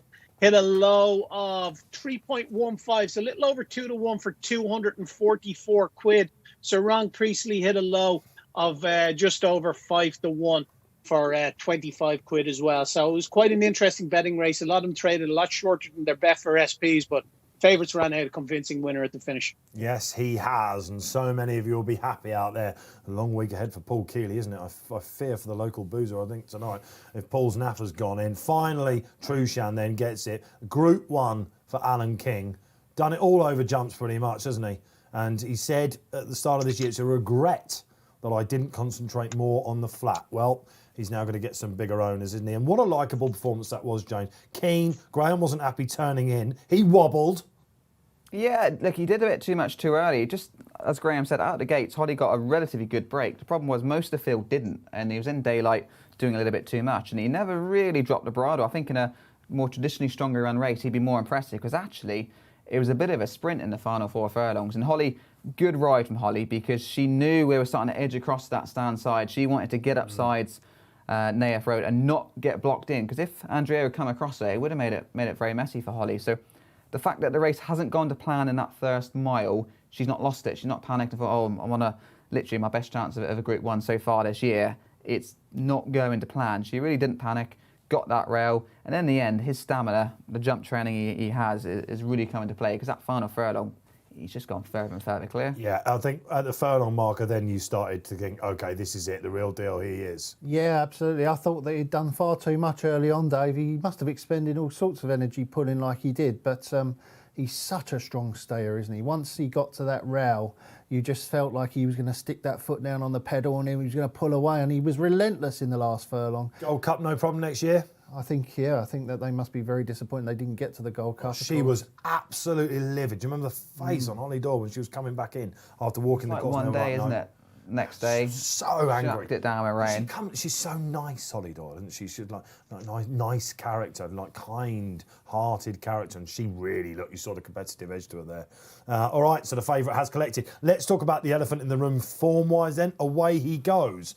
Beaten by Hookham on his return to action next time. If you actually pick the bones of it, he was 6 lengths off Subjectivist Just in Maidan. gonna grab that bit of form line out, because he ran a cracker out of Maidan. You wouldn't have said the ground was really going to play to his strength. He had such a good winter out in Dubai on the quicker surface, where he was placed in quite a few decent races. His mark's gone up from, he was 103 when he hit Maidan, he's now 111, and he did travel. He travelled like an absolute dream, and he saw out the 2 mile well enough, the Son of Far. He's run well. I didn't expect it, but then again, we were a little bit doubtful of all the horses that were in behind the favourite. There was nothing you were like nearly close to the Sire map. loved the slot, didn't he, Far? Yep. Yeah, so that Century Dream runs in the Sussex Stakes tomorrow. He loves soft ground. you might go Doncaster Cup somewhere like him, just keep away from the big guns, and he might get one. Ebor 14 from 33, Dave. Oh, Yeah, that would not be. That would be a big. big. He ran well behind Hookham in the trial over mile 6 at York. So that's where he'll be heading next. So what was he? 2 lengths off Trushan? Was it 3 lengths in the end? I can't remember. 4 or 5. More? Yeah, it's 5. Oh, I okay. believe. But he came there and he did definitely looked to danger, didn't he? So that is interesting. So he perhaps not the drag down on form that you want. And if you were handicapping this, which I imagine you will be, Yeah, I will be. Yeah. will you be using Sir Ron Priestley as a serious guide for this horse? Are you going to give it a massive figure? No. Is Tom Segal going to go absolutely busting now? No, but Can we just say that I was right about his Newcastle run? No, we can't be having Surely V-Rod. that just proves my point. No. He's run to 121 last time out. He's run to 121 3 starts ago at Ascot, and I reckon he's probably run to about 121 again. Dave. I'd suggest he probably has. Yeah. 121, but that was false. Sir Ron Priestley. Let's have a word for him. He's run a belter, isn't he? Because he knocked the ground. He probably is, most at 1.6 or something. I think on really fast ground. You get 2 miles, no problem. Yeah, we'll get 2 miles, and I think he'd be quite a good horse over it. But he's not a Group 1 horse over. You're running out of options a little bit. I guess the St Leger meeting again, isn't it, for him probably? You've got to be thinking the runner-up away he goes has probably run to 114, 115 RP. I think his best before was 111, was it? Somewhere in that region. So he's probably improved 2 or 3 pounds. I mean, I don't think, although he's run a big race at 33 to 1, I don't actually think he's run a hugely improved race. I just think that he's run slightly better than he had done previously, and the winner's just run as good as he is. You've got to use your imagination, but if you're Jonathan Thady Gosden now and Bjorn Nilsson, what are you thinking? Are you thinking right decision or? Yeah. Yeah, you are. I think you're thinking right decision, do you? I think right decision, he would have got beat, but I think he could have run perfectly adequately on that ground. How big was the rail there in that race? It's the first time the whole field has explored the stand side. Well, I think the two that went over, Data Protection and Sky Defender in race 1, didn't run too badly. I thought they ran fine. In the fact that their prices were quite big, and I didn't particularly fancy them, and they actually got tight in between. I think you'll see them later on. We're on a sprint track, aren't we? I think for the rest of the card this afternoon. So that might be well. There'll be quite a few when they grab that stands rail, I think. Oh, it could get messy then in our next, the 410. But there's the Betfair starting price then. That's where you get the value, isn't it? Trushan, is he the next king? That's the question I'm going to have. This has been the springboard to, repeat winners, hasn't it? And Barry Orr, if they want to back him for next year's Gold Cup on the sportsbook? 8 to 1. 8 to 1. That's a price, isn't it? What are you betting on the ground? Well, you're betting evens on the ground for a start. You're betting the rain. Not even that. You're probably going to be maybe odds against in the summer, aren't you? With Ascot, you need a downpour on the day. What a weird week it was. I mean, horses that found it too soft, horses that found it too quick, nearly didn't race on the Friday. Yeah. It's the British weather, it's impossible to say. Just a word for Sir Ron Priestley. I'm not sure he's quite all okay after the race. So hopefully he's nothing serious, but hopefully he'll be okay. All right, we'll keep an eye on that. Thanks, James. Thank you very much. Hoping Sir Ron is just a little bit tired after that one. We will keep you on that. Our men on the ground at the course this week. We didn't have time today, but we will be going to the track with our roving reporters. See Alan King. I tell you what, King, he's a right character, isn't he? He comes over as sort of school teacher-y like, doesn't he? But you can definitely have a bit of fun with him, I think. I think he's just saying there, he's not sure he's even had a runner in a Group 1 race on the flat before. Wow. Oh, you get that right out, wouldn't you? It's the first time I've tried this, boys. Easy. He must never get a break there, Alan King. He's just on the go. He's still got a strong jumping team. He's got asymmetric, hasn't he, coming later in the week in the Richmond Stakes. Unlucky behind LaSalle in the 150 grand he cost at the Breeze Up, so it's an expensive purchase. So it's the best 2-year-old I've ever had. He could be nice, and Alan King is literally the top dual-purpose trainer now, and he can train an event. Well, yeah, okay, we're watching the stable. That's the strapper, as they call him down under as well, going absolutely berserk and rightly so. Isn't it great to see a sea of people there as well? Yeah, absolutely. This is one of the great meetings of the summer, isn't it? One of the great outings. You see everyone coming out. Drive to the course is superb, isn't it? Yeah, lovely place, isn't it? Chichester, all that area, beautiful in the South Downs. Panama hats all out. Do you own a Panama hat? I don't. That surprises me. I thought you'd be Panama Brigade. Give me 10 years, I reckon I'll get there. 10, okay. When you've got to hide them. That's a thick barnet, that is. Not going anywhere. I might be all right, yeah. I think you're going to be all right. You'll be absolutely fine. Are you bred to have a full head of hair? Yeah, I think I am, yeah. So, fingers crossed. It looks good. It does look good. It looks a hell of a lot better than it did back in March, that's for sure. Okay, all right. That is the Goodwood Cup done. Group 1 action underway. Trushan goes and does it. Who was with him? Did anyone get with the way he goes and get a right old shout there? Did you get on him in running? Let us know. We'll pick the bones out of it. One more race on the opening day. Hasn't time flown?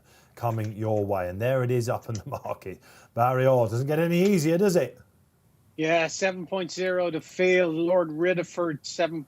7.2 King of the Stars. 7.6 Only Spoofing. 8.2 El Astronaut. 14 bar. Well, Sunday Sovereign's 12 and it's 14 bar. It's we're well familiar with all these sprinters. They're beating each other day in, day out, aren't they? Lord Ridderford's a horse that I like. I backed it in the Epsom Dash, and he wasn't beaten that far.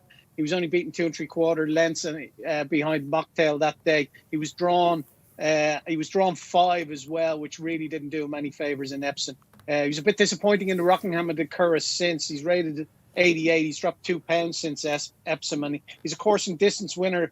Go back to 2018, August 2018, when he won off 88, the very mark he's on now. So I thought he'd go well. The rains come for him, so he's been found by the market as well. What we're going to do here, please, G-Rod, we're going to back him win only on the exchange, because I think he'll go closer, or he might put in another poor effort like he did in the Curragh. So 7.0, we're going to make our price here. We're going to put him in, back him at around 7.4, because they're well exposed horses. I think the market will jumble about a bit here. So we'll look to back him at 7.4. We're going to have 25 quid win on him, 7.4, and that'll go into the late column on the pink side, and hopefully someone will come in and match a stack before the race goes in play.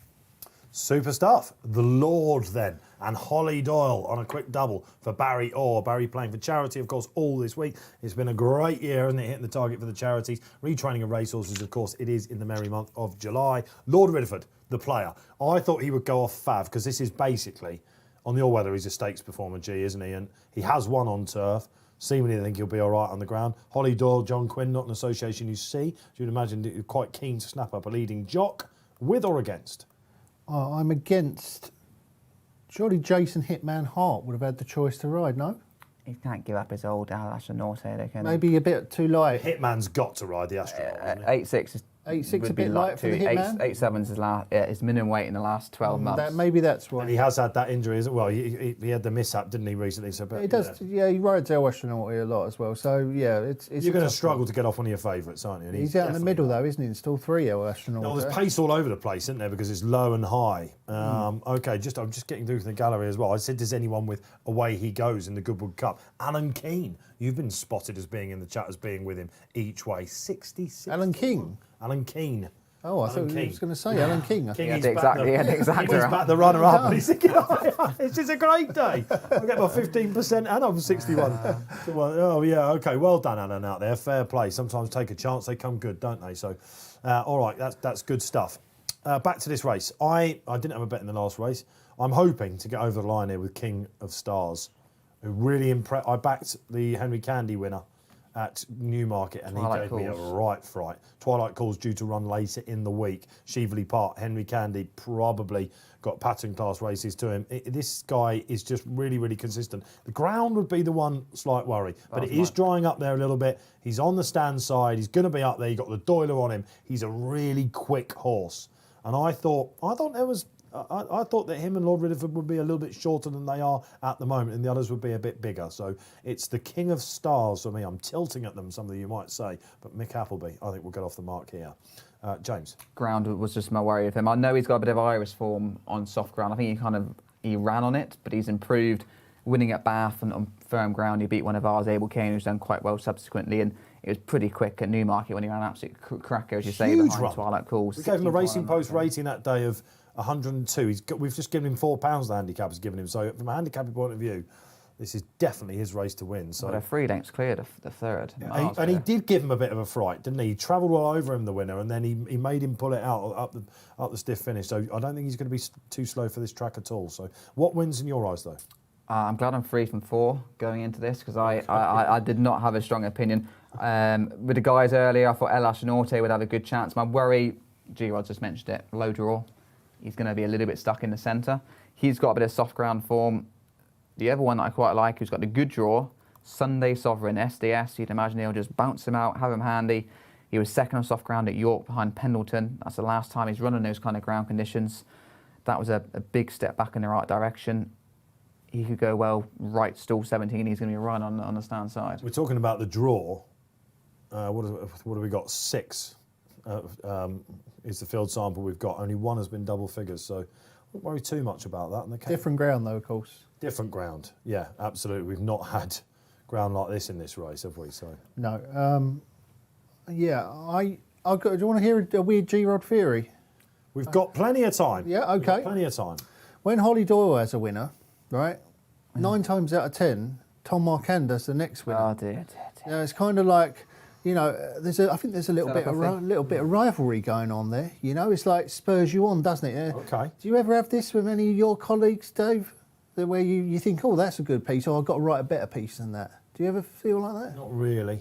No, not really. No, we're not. I do. We're not so cutthroat, I don't think, isn't it? Oh, I do all the time. If I, You don't do. realise If that Mel Rose, Oh, if Mel Rose has written what I think is a good piece, then I have to go and better it next time. go and have a, you know, Yeah, I've got, you know, there's that competitive edge within the As team. senior analyst, it still bugs him that you're getting that title. Absolutely. He's still going to say tipster underneath next show.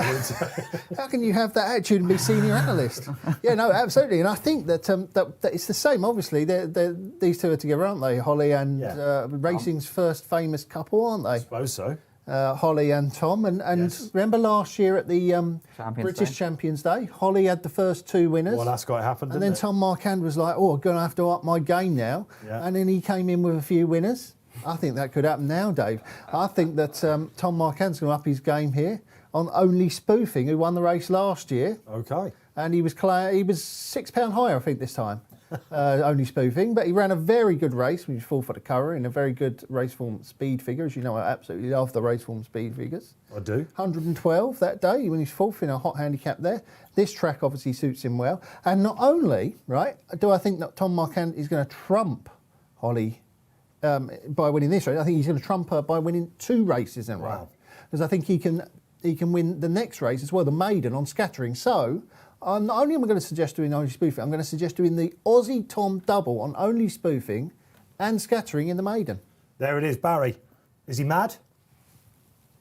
Sorry, you just cut out there. I said, is he mad with his theory? Yes, completely. Bonkers. Absolutely bonkers. All right, there you go. You What do you gotta think? love him. He's mad as a box of frogs, as G-Rod.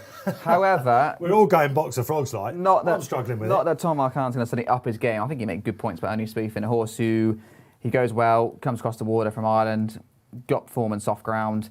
He likes downhill tracks. There's lots in his favour, but the Marquand angle. But do you not think?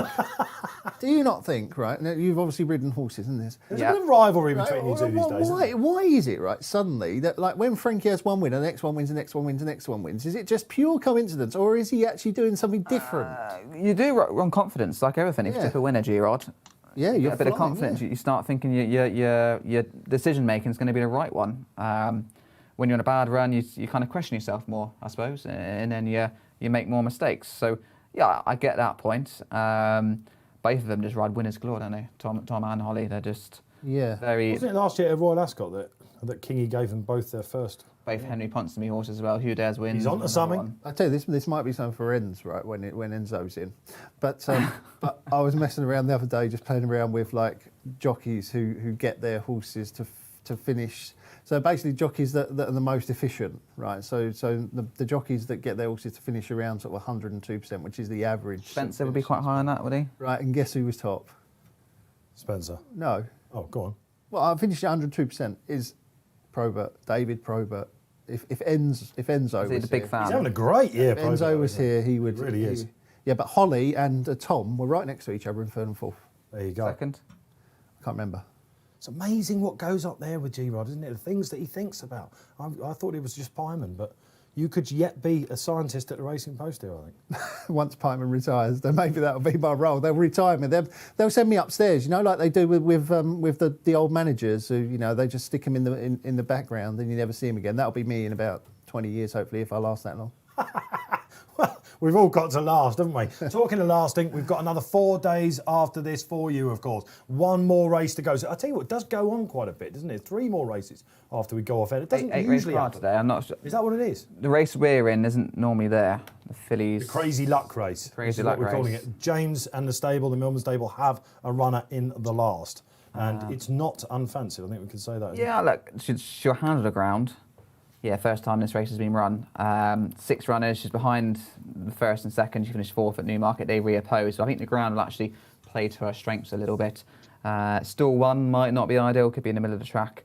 But I'll leave it to the wily John Egan to try and find a way. Riding at a lightweight, isn't he? So, but this is a progressive young sprinter in the last. If you want to play after we've gone off air, James says, if you're having a good day.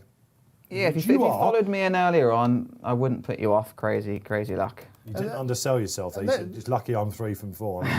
Let's be honest, right?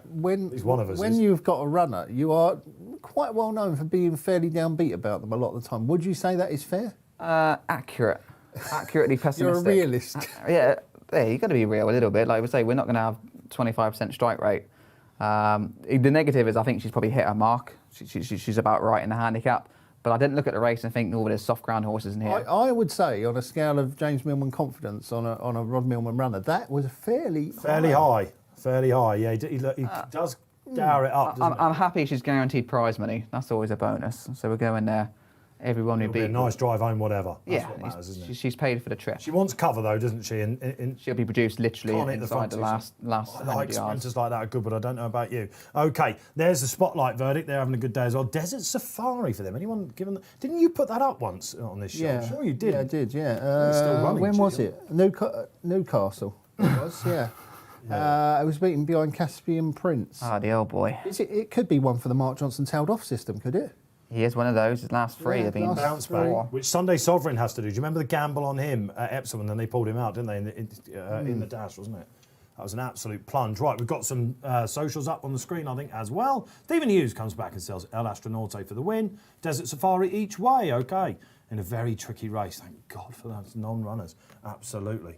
Stephen, very much so. And Chris Timms comes back on 2 against the field. Only spoofing last year's winner and Petuk's side. The old boy. Couldn't rule out a 12-year-old. Just stole 1. Absolutely not. Oh, right, OK, that's an issue for him, is it? Like the ground, though, wouldn't he? He loves the course. Molly Phillips, she's getting plenty of winners at the moment. Goes well for female apprentices. What's he? Future star, I think, Molly Phillips. He's quite a big 17.6. Yeah, certainly wouldn't put you off either of those two. OK, Barry, let's come back to you. We're not going to see anything crash here, I don't think, are we? Well, Only Spoofing's really strong. 6.8 now is your favourite at the head of the market. Lord Ridderford and King of Stars is 7.4 each of 2, so 13 to 2. 7.8 El Astronaute, 11.5 Sunday Sovereign, some money for that, and it's 15 or 12.5 Blue Vega, 16 bar them. Gee, who did you tip in this? Remind me. Spoof. Only spoofing. Yeah, yeah. Oh, you think the Mark on thing? I see. Yeah, just because Holly had a winner, Mark It wasn't just a theory. You actually think this was going to win anyway. So you're delighted with this. Well, yeah. It couldn't have gone better for you. Yeah, I fancied him anyway, but now it fits in with one of my theories. It's even more. Alluring. Yeah. Reinforced the opinion of the Rod. Yeah, absolutely. OK, all right. So, how have you gone on today? Let us know. Are you like James, on fire? Are you like me? Need a winner. I'm hoping it will be King of Stars. Keep the interaction coming here on Racing Post Live. We've got 10 minutes to go. We've got an inquiry was held into the interference between Angel Blur, ridden by Frankie Dettori, interfered with the Acropolis. I feel like James Millman now. Interfered with the Acropolis, placed 4th, and Eldritch Jones placed 5th, ridden by Dan. The interference was found to be accidental, as Angel Blur ducked sharply right-handed away from Rip before being quickly corrected by Dettori, causing Moore to become short of room and ease his mount, in which turn that caused Tudhope to do something and steady his mount.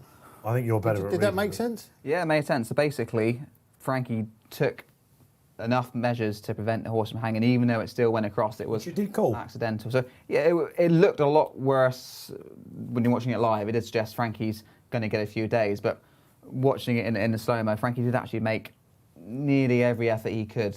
Do you think James Millman would have got a few days? Or, for example, if it wasn't Frankie, would someone else have got a few days? Oh, has he talked his way out of it? This is what some jockeys argue, is it not? The better talk you are, it might help you. I'm not sure, because I kind of read it, that was what punishment I would have given him, or not a punishment as such. A lot of talk about this Stewards inquiries, because we had a few dodgy, when Newby, the race was reversed, when perhaps it shouldn't have been at Newmarket, it wasn't reversed. For me, I wouldn't have jockeys and inquiries, because I think you should... should be professional. What's the jockey going to say? The one that got interfered with, I should have won, the interference cost me. The one that won the race said, no, it didn't cost him. So I don't really know what evidence, when you're deciding whether the horse is disqualified or not, I don't see how the jockey can help. I think when they decide a ban afterwards, then the jockey can offer mitigating advice as to why the horse hung. But we can see on the screens what happened. Yeah. You don't need jockeys to say, because the answer is the one that lost the race wants to win the race. It's just pointless for me. And then you get the decision made so much quicker. We have to wait about 20 minutes for an inquiry to be heard. Agree? Yeah, I know I switched off about halfway through. Yeah, I think That so. was a low blow, wasn't it? Very much so. Well, listen, that's the Tom beauty Seagull of was right about Trushan. that's the beauty of having James here, though. See, I thought Frankie was a certainty to get a couple of days. James brings it back.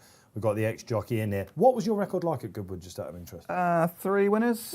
Because sometimes you say, I hated I riding didn't particularly enjoy riding Goodwood. Why? Why? You get stuck on the inside, you got nowhere to go. It's just a tricky track to ride. I remember when I was riding the jockeys, there'd be a sweepstake. How many day bands would everybody total up at the whole meeting? Because the Stewards' Cup meeting, it is the one where there's normally like 30, 40 days worth of bands. And not bad riding, it's just the nature of the track. Very competitive handicaps. You're making split-second decisions and you get it wrong. And it is very easy to get days. They're lucky today. The non-runners have made it a lot easier to ride. Okay, all right, yeah, indeed. When did they make the decision, sticking with you, James, to come stand side, do you think? In the weighing room? Down at the start, you'll have a little chat. Some might keep their cards closer to their chest than others. But you can see, as soon as you leave the bend, the front runner, you can tell what angle they're taking, because it's not like a sudden sharp left. So you didn't come in after the Lennox and go, it's getting churned up here or something like that? No, you're kind of... In the zone? Yeah. Normally, the most senior one will kind of say, look, lads, we're going to go across. What protocols are there still as well, in the weighing room at the minute? I think it's still masks and spaced out, because the problem is, obviously, with a jockey, you say one gets coronavirus, you can't have the whole lot getting pinged, because otherwise we're going to be in big trouble. Yeah, it's been one of the great things for racing during COVID, is that it hasn't had to stop. You would have thought at some point in this whole pandemic that racing might have succumbed, but done remarkably well to keep the show on the road, haven't they? Absolutely, yeah. It's been run superbly well. So one more race to go for us here then on RP Live. They are going down. Who's that we can see going down? Ludovega. Ludovega, who is, again, one of these... I mean, we've got Ornate in here, haven't we? We've got to mention Ornate. I wonder if he's entered for Albatash, because he normally takes him on, doesn't he? I know Yes, he's not quite as good as what he was. King George on Friday, yeah. He is. He's entered. Just go to the well so much with Ornate, don't they? Fair play to the old boy. He's what? Oisin Murphy taking the Kieran Fallon route there. He's taking him down very, very quietly and to the far side rail away from the crowd. It's interesting booking that, isn't it, Oisin, on Ludovega? Rides quite a bit for Tom Morley and the owners. Okay, we've got some very, very fast horses in here, basically. Recon Mission, Zargan, Desert Safari, Ornate, they're all there, aren't they? Who's going to lead? Oh, El Astronaut Ornate's got to be one of the two. G? It's always fascinating, isn't it? Because you're never quite sure. Sometimes as well, it seems to be what form the sprinter's in on the day. You think, that one's absolutely so fast they'll never lead it, and then it just runs a stinker and is never in with a chance. But one thing's for certain in this race, Dave, and they are going to go fast. Yes, absolutely. El Astronaut to lead for me. What do you reckon? Let us know out there who leads. You've still got time to get some socials in. Okay, Barry, let's go back to you. Who are they queuing up for, basically?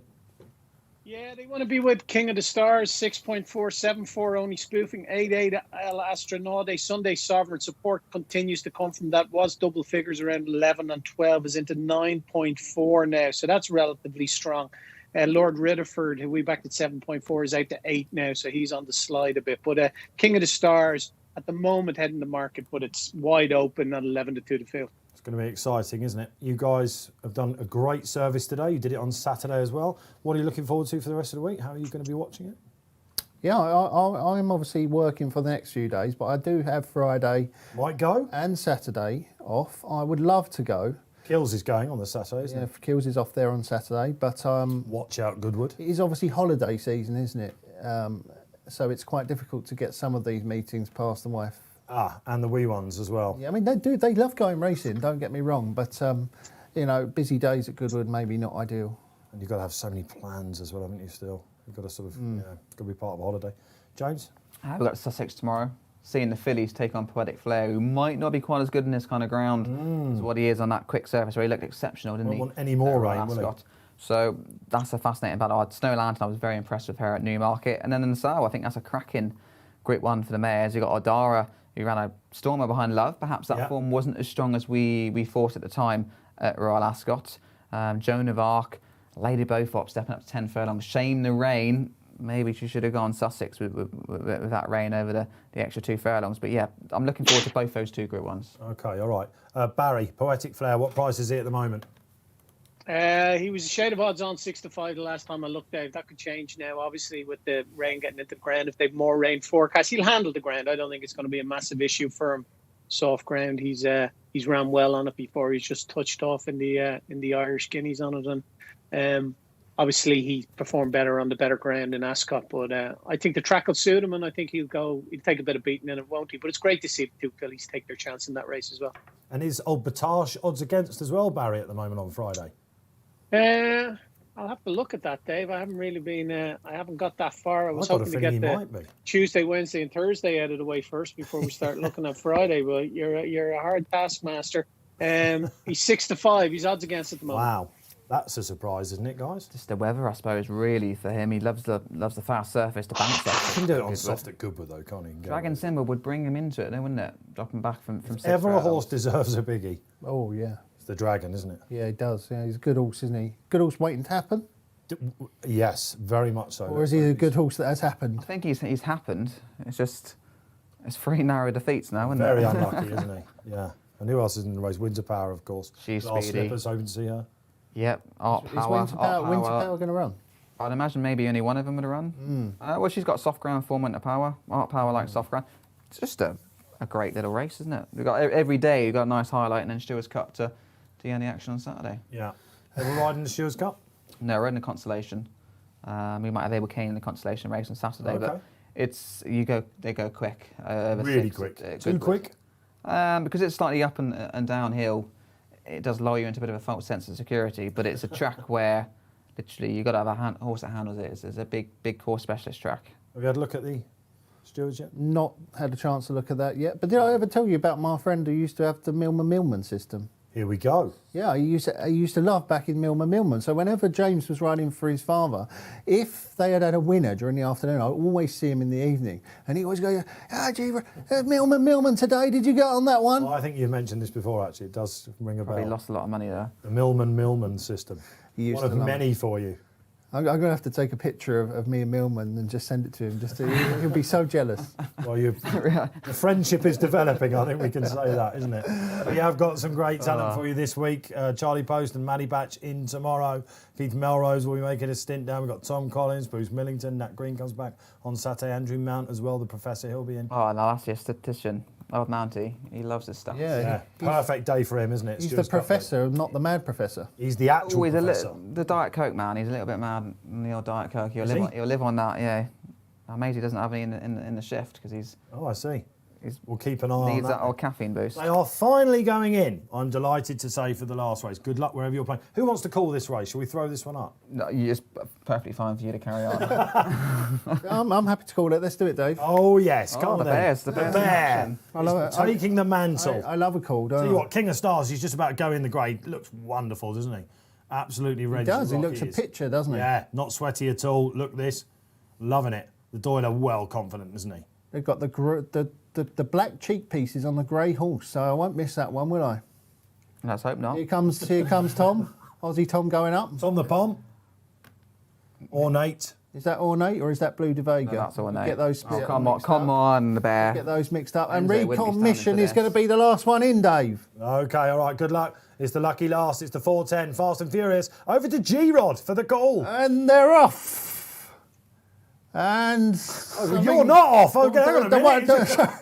El Astronaute and Ornate are absolutely flying along, Dave. Whoa, stand side So it is is, that guys. great with the big cheek pieces? That's King of Stars. Yes, And come on, the Stars. flying along, King of Stars. Light up, my friend. Ornate struggling to go to pace right on the stand side. Or El Astronaute and King of Stars still tanking along up front. There's something cruising in behind. I have no idea what it is. Desert Safari. King of Stars is right up against the stand side round now. Desert Safari, not that Mark Johnson thing. Sovereign going El well. Astronaute still And holding still. Astonaute's on the bridle. Sunday Sovereign needs a run, James. Yeah, he's travelling well though, Sylvester. Come on, Just the King. needs the gaps. I think King of Stars is just going to get found out. Desert isn't he? Safari still absolutely tanking along. He's coming through. Recommission. Here comes Lord Ridderford for Barry. Lord Ridderford. Can he possibly Here come on? comes We can hear Holly. the man from Dublin. He's shouting Here he up. comes. Hey, come on, the Ridderford. Holly Holly Doyle is going to make it 2 in a row for Holly. Yes! Well done, Barry! You cannot keep a good man down. That has won in the style of horse. That has got tons in hand. Someone new. Let's go over to Dublin. Always nice to finish with a winner. Yeah, Lord Ridderford.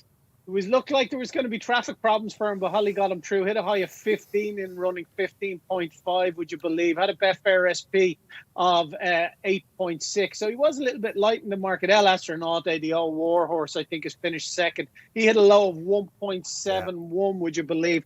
I thought Desert Safari seemed to travel well. I'm not sure he was picked out in the commentary, but he also hit a low of 1.71, Desert Safari. So the second and third both traded odds on in running, and Lord Ridderford, a nice double for Holly.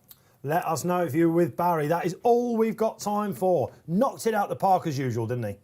Absolutely, yeah. And that system, Tom Markhan was going to up his game. Holly Doyle just beats him Holly Doyle again. at the double. Next race. Next race. Next race. Next Next race. race, Gonna Barry. ride a Go on, double. tell us about that next race. Tom's going to ride a double, I'm sure, now after that. He has to, doesn't he? Has he even got a mount in the next race? He does. He rides the favourite, actually, Scattering, that there's been really good money for. I put it up earlier on Racing TV as a mover today. So Tom Markhan to ride the next winner for G-Rod. Oh, Barry's got some confidence. Thanks for today, Barry. We'll see you tomorrow, man. See you tomorrow, guys. Thanks for today, lads. Thank you, Barry. Lovely. The charity coffers just went up. James, sterling work. G, love it. Thanks, Dave. Lovely jubbly. Thank you very Okay. much. Thank you very much for watching as well. Day one of 5 underway then here on Racing Post Live. For myself, Dave Orton, same time tomorrow, 1:30. Don't join us. Be with us.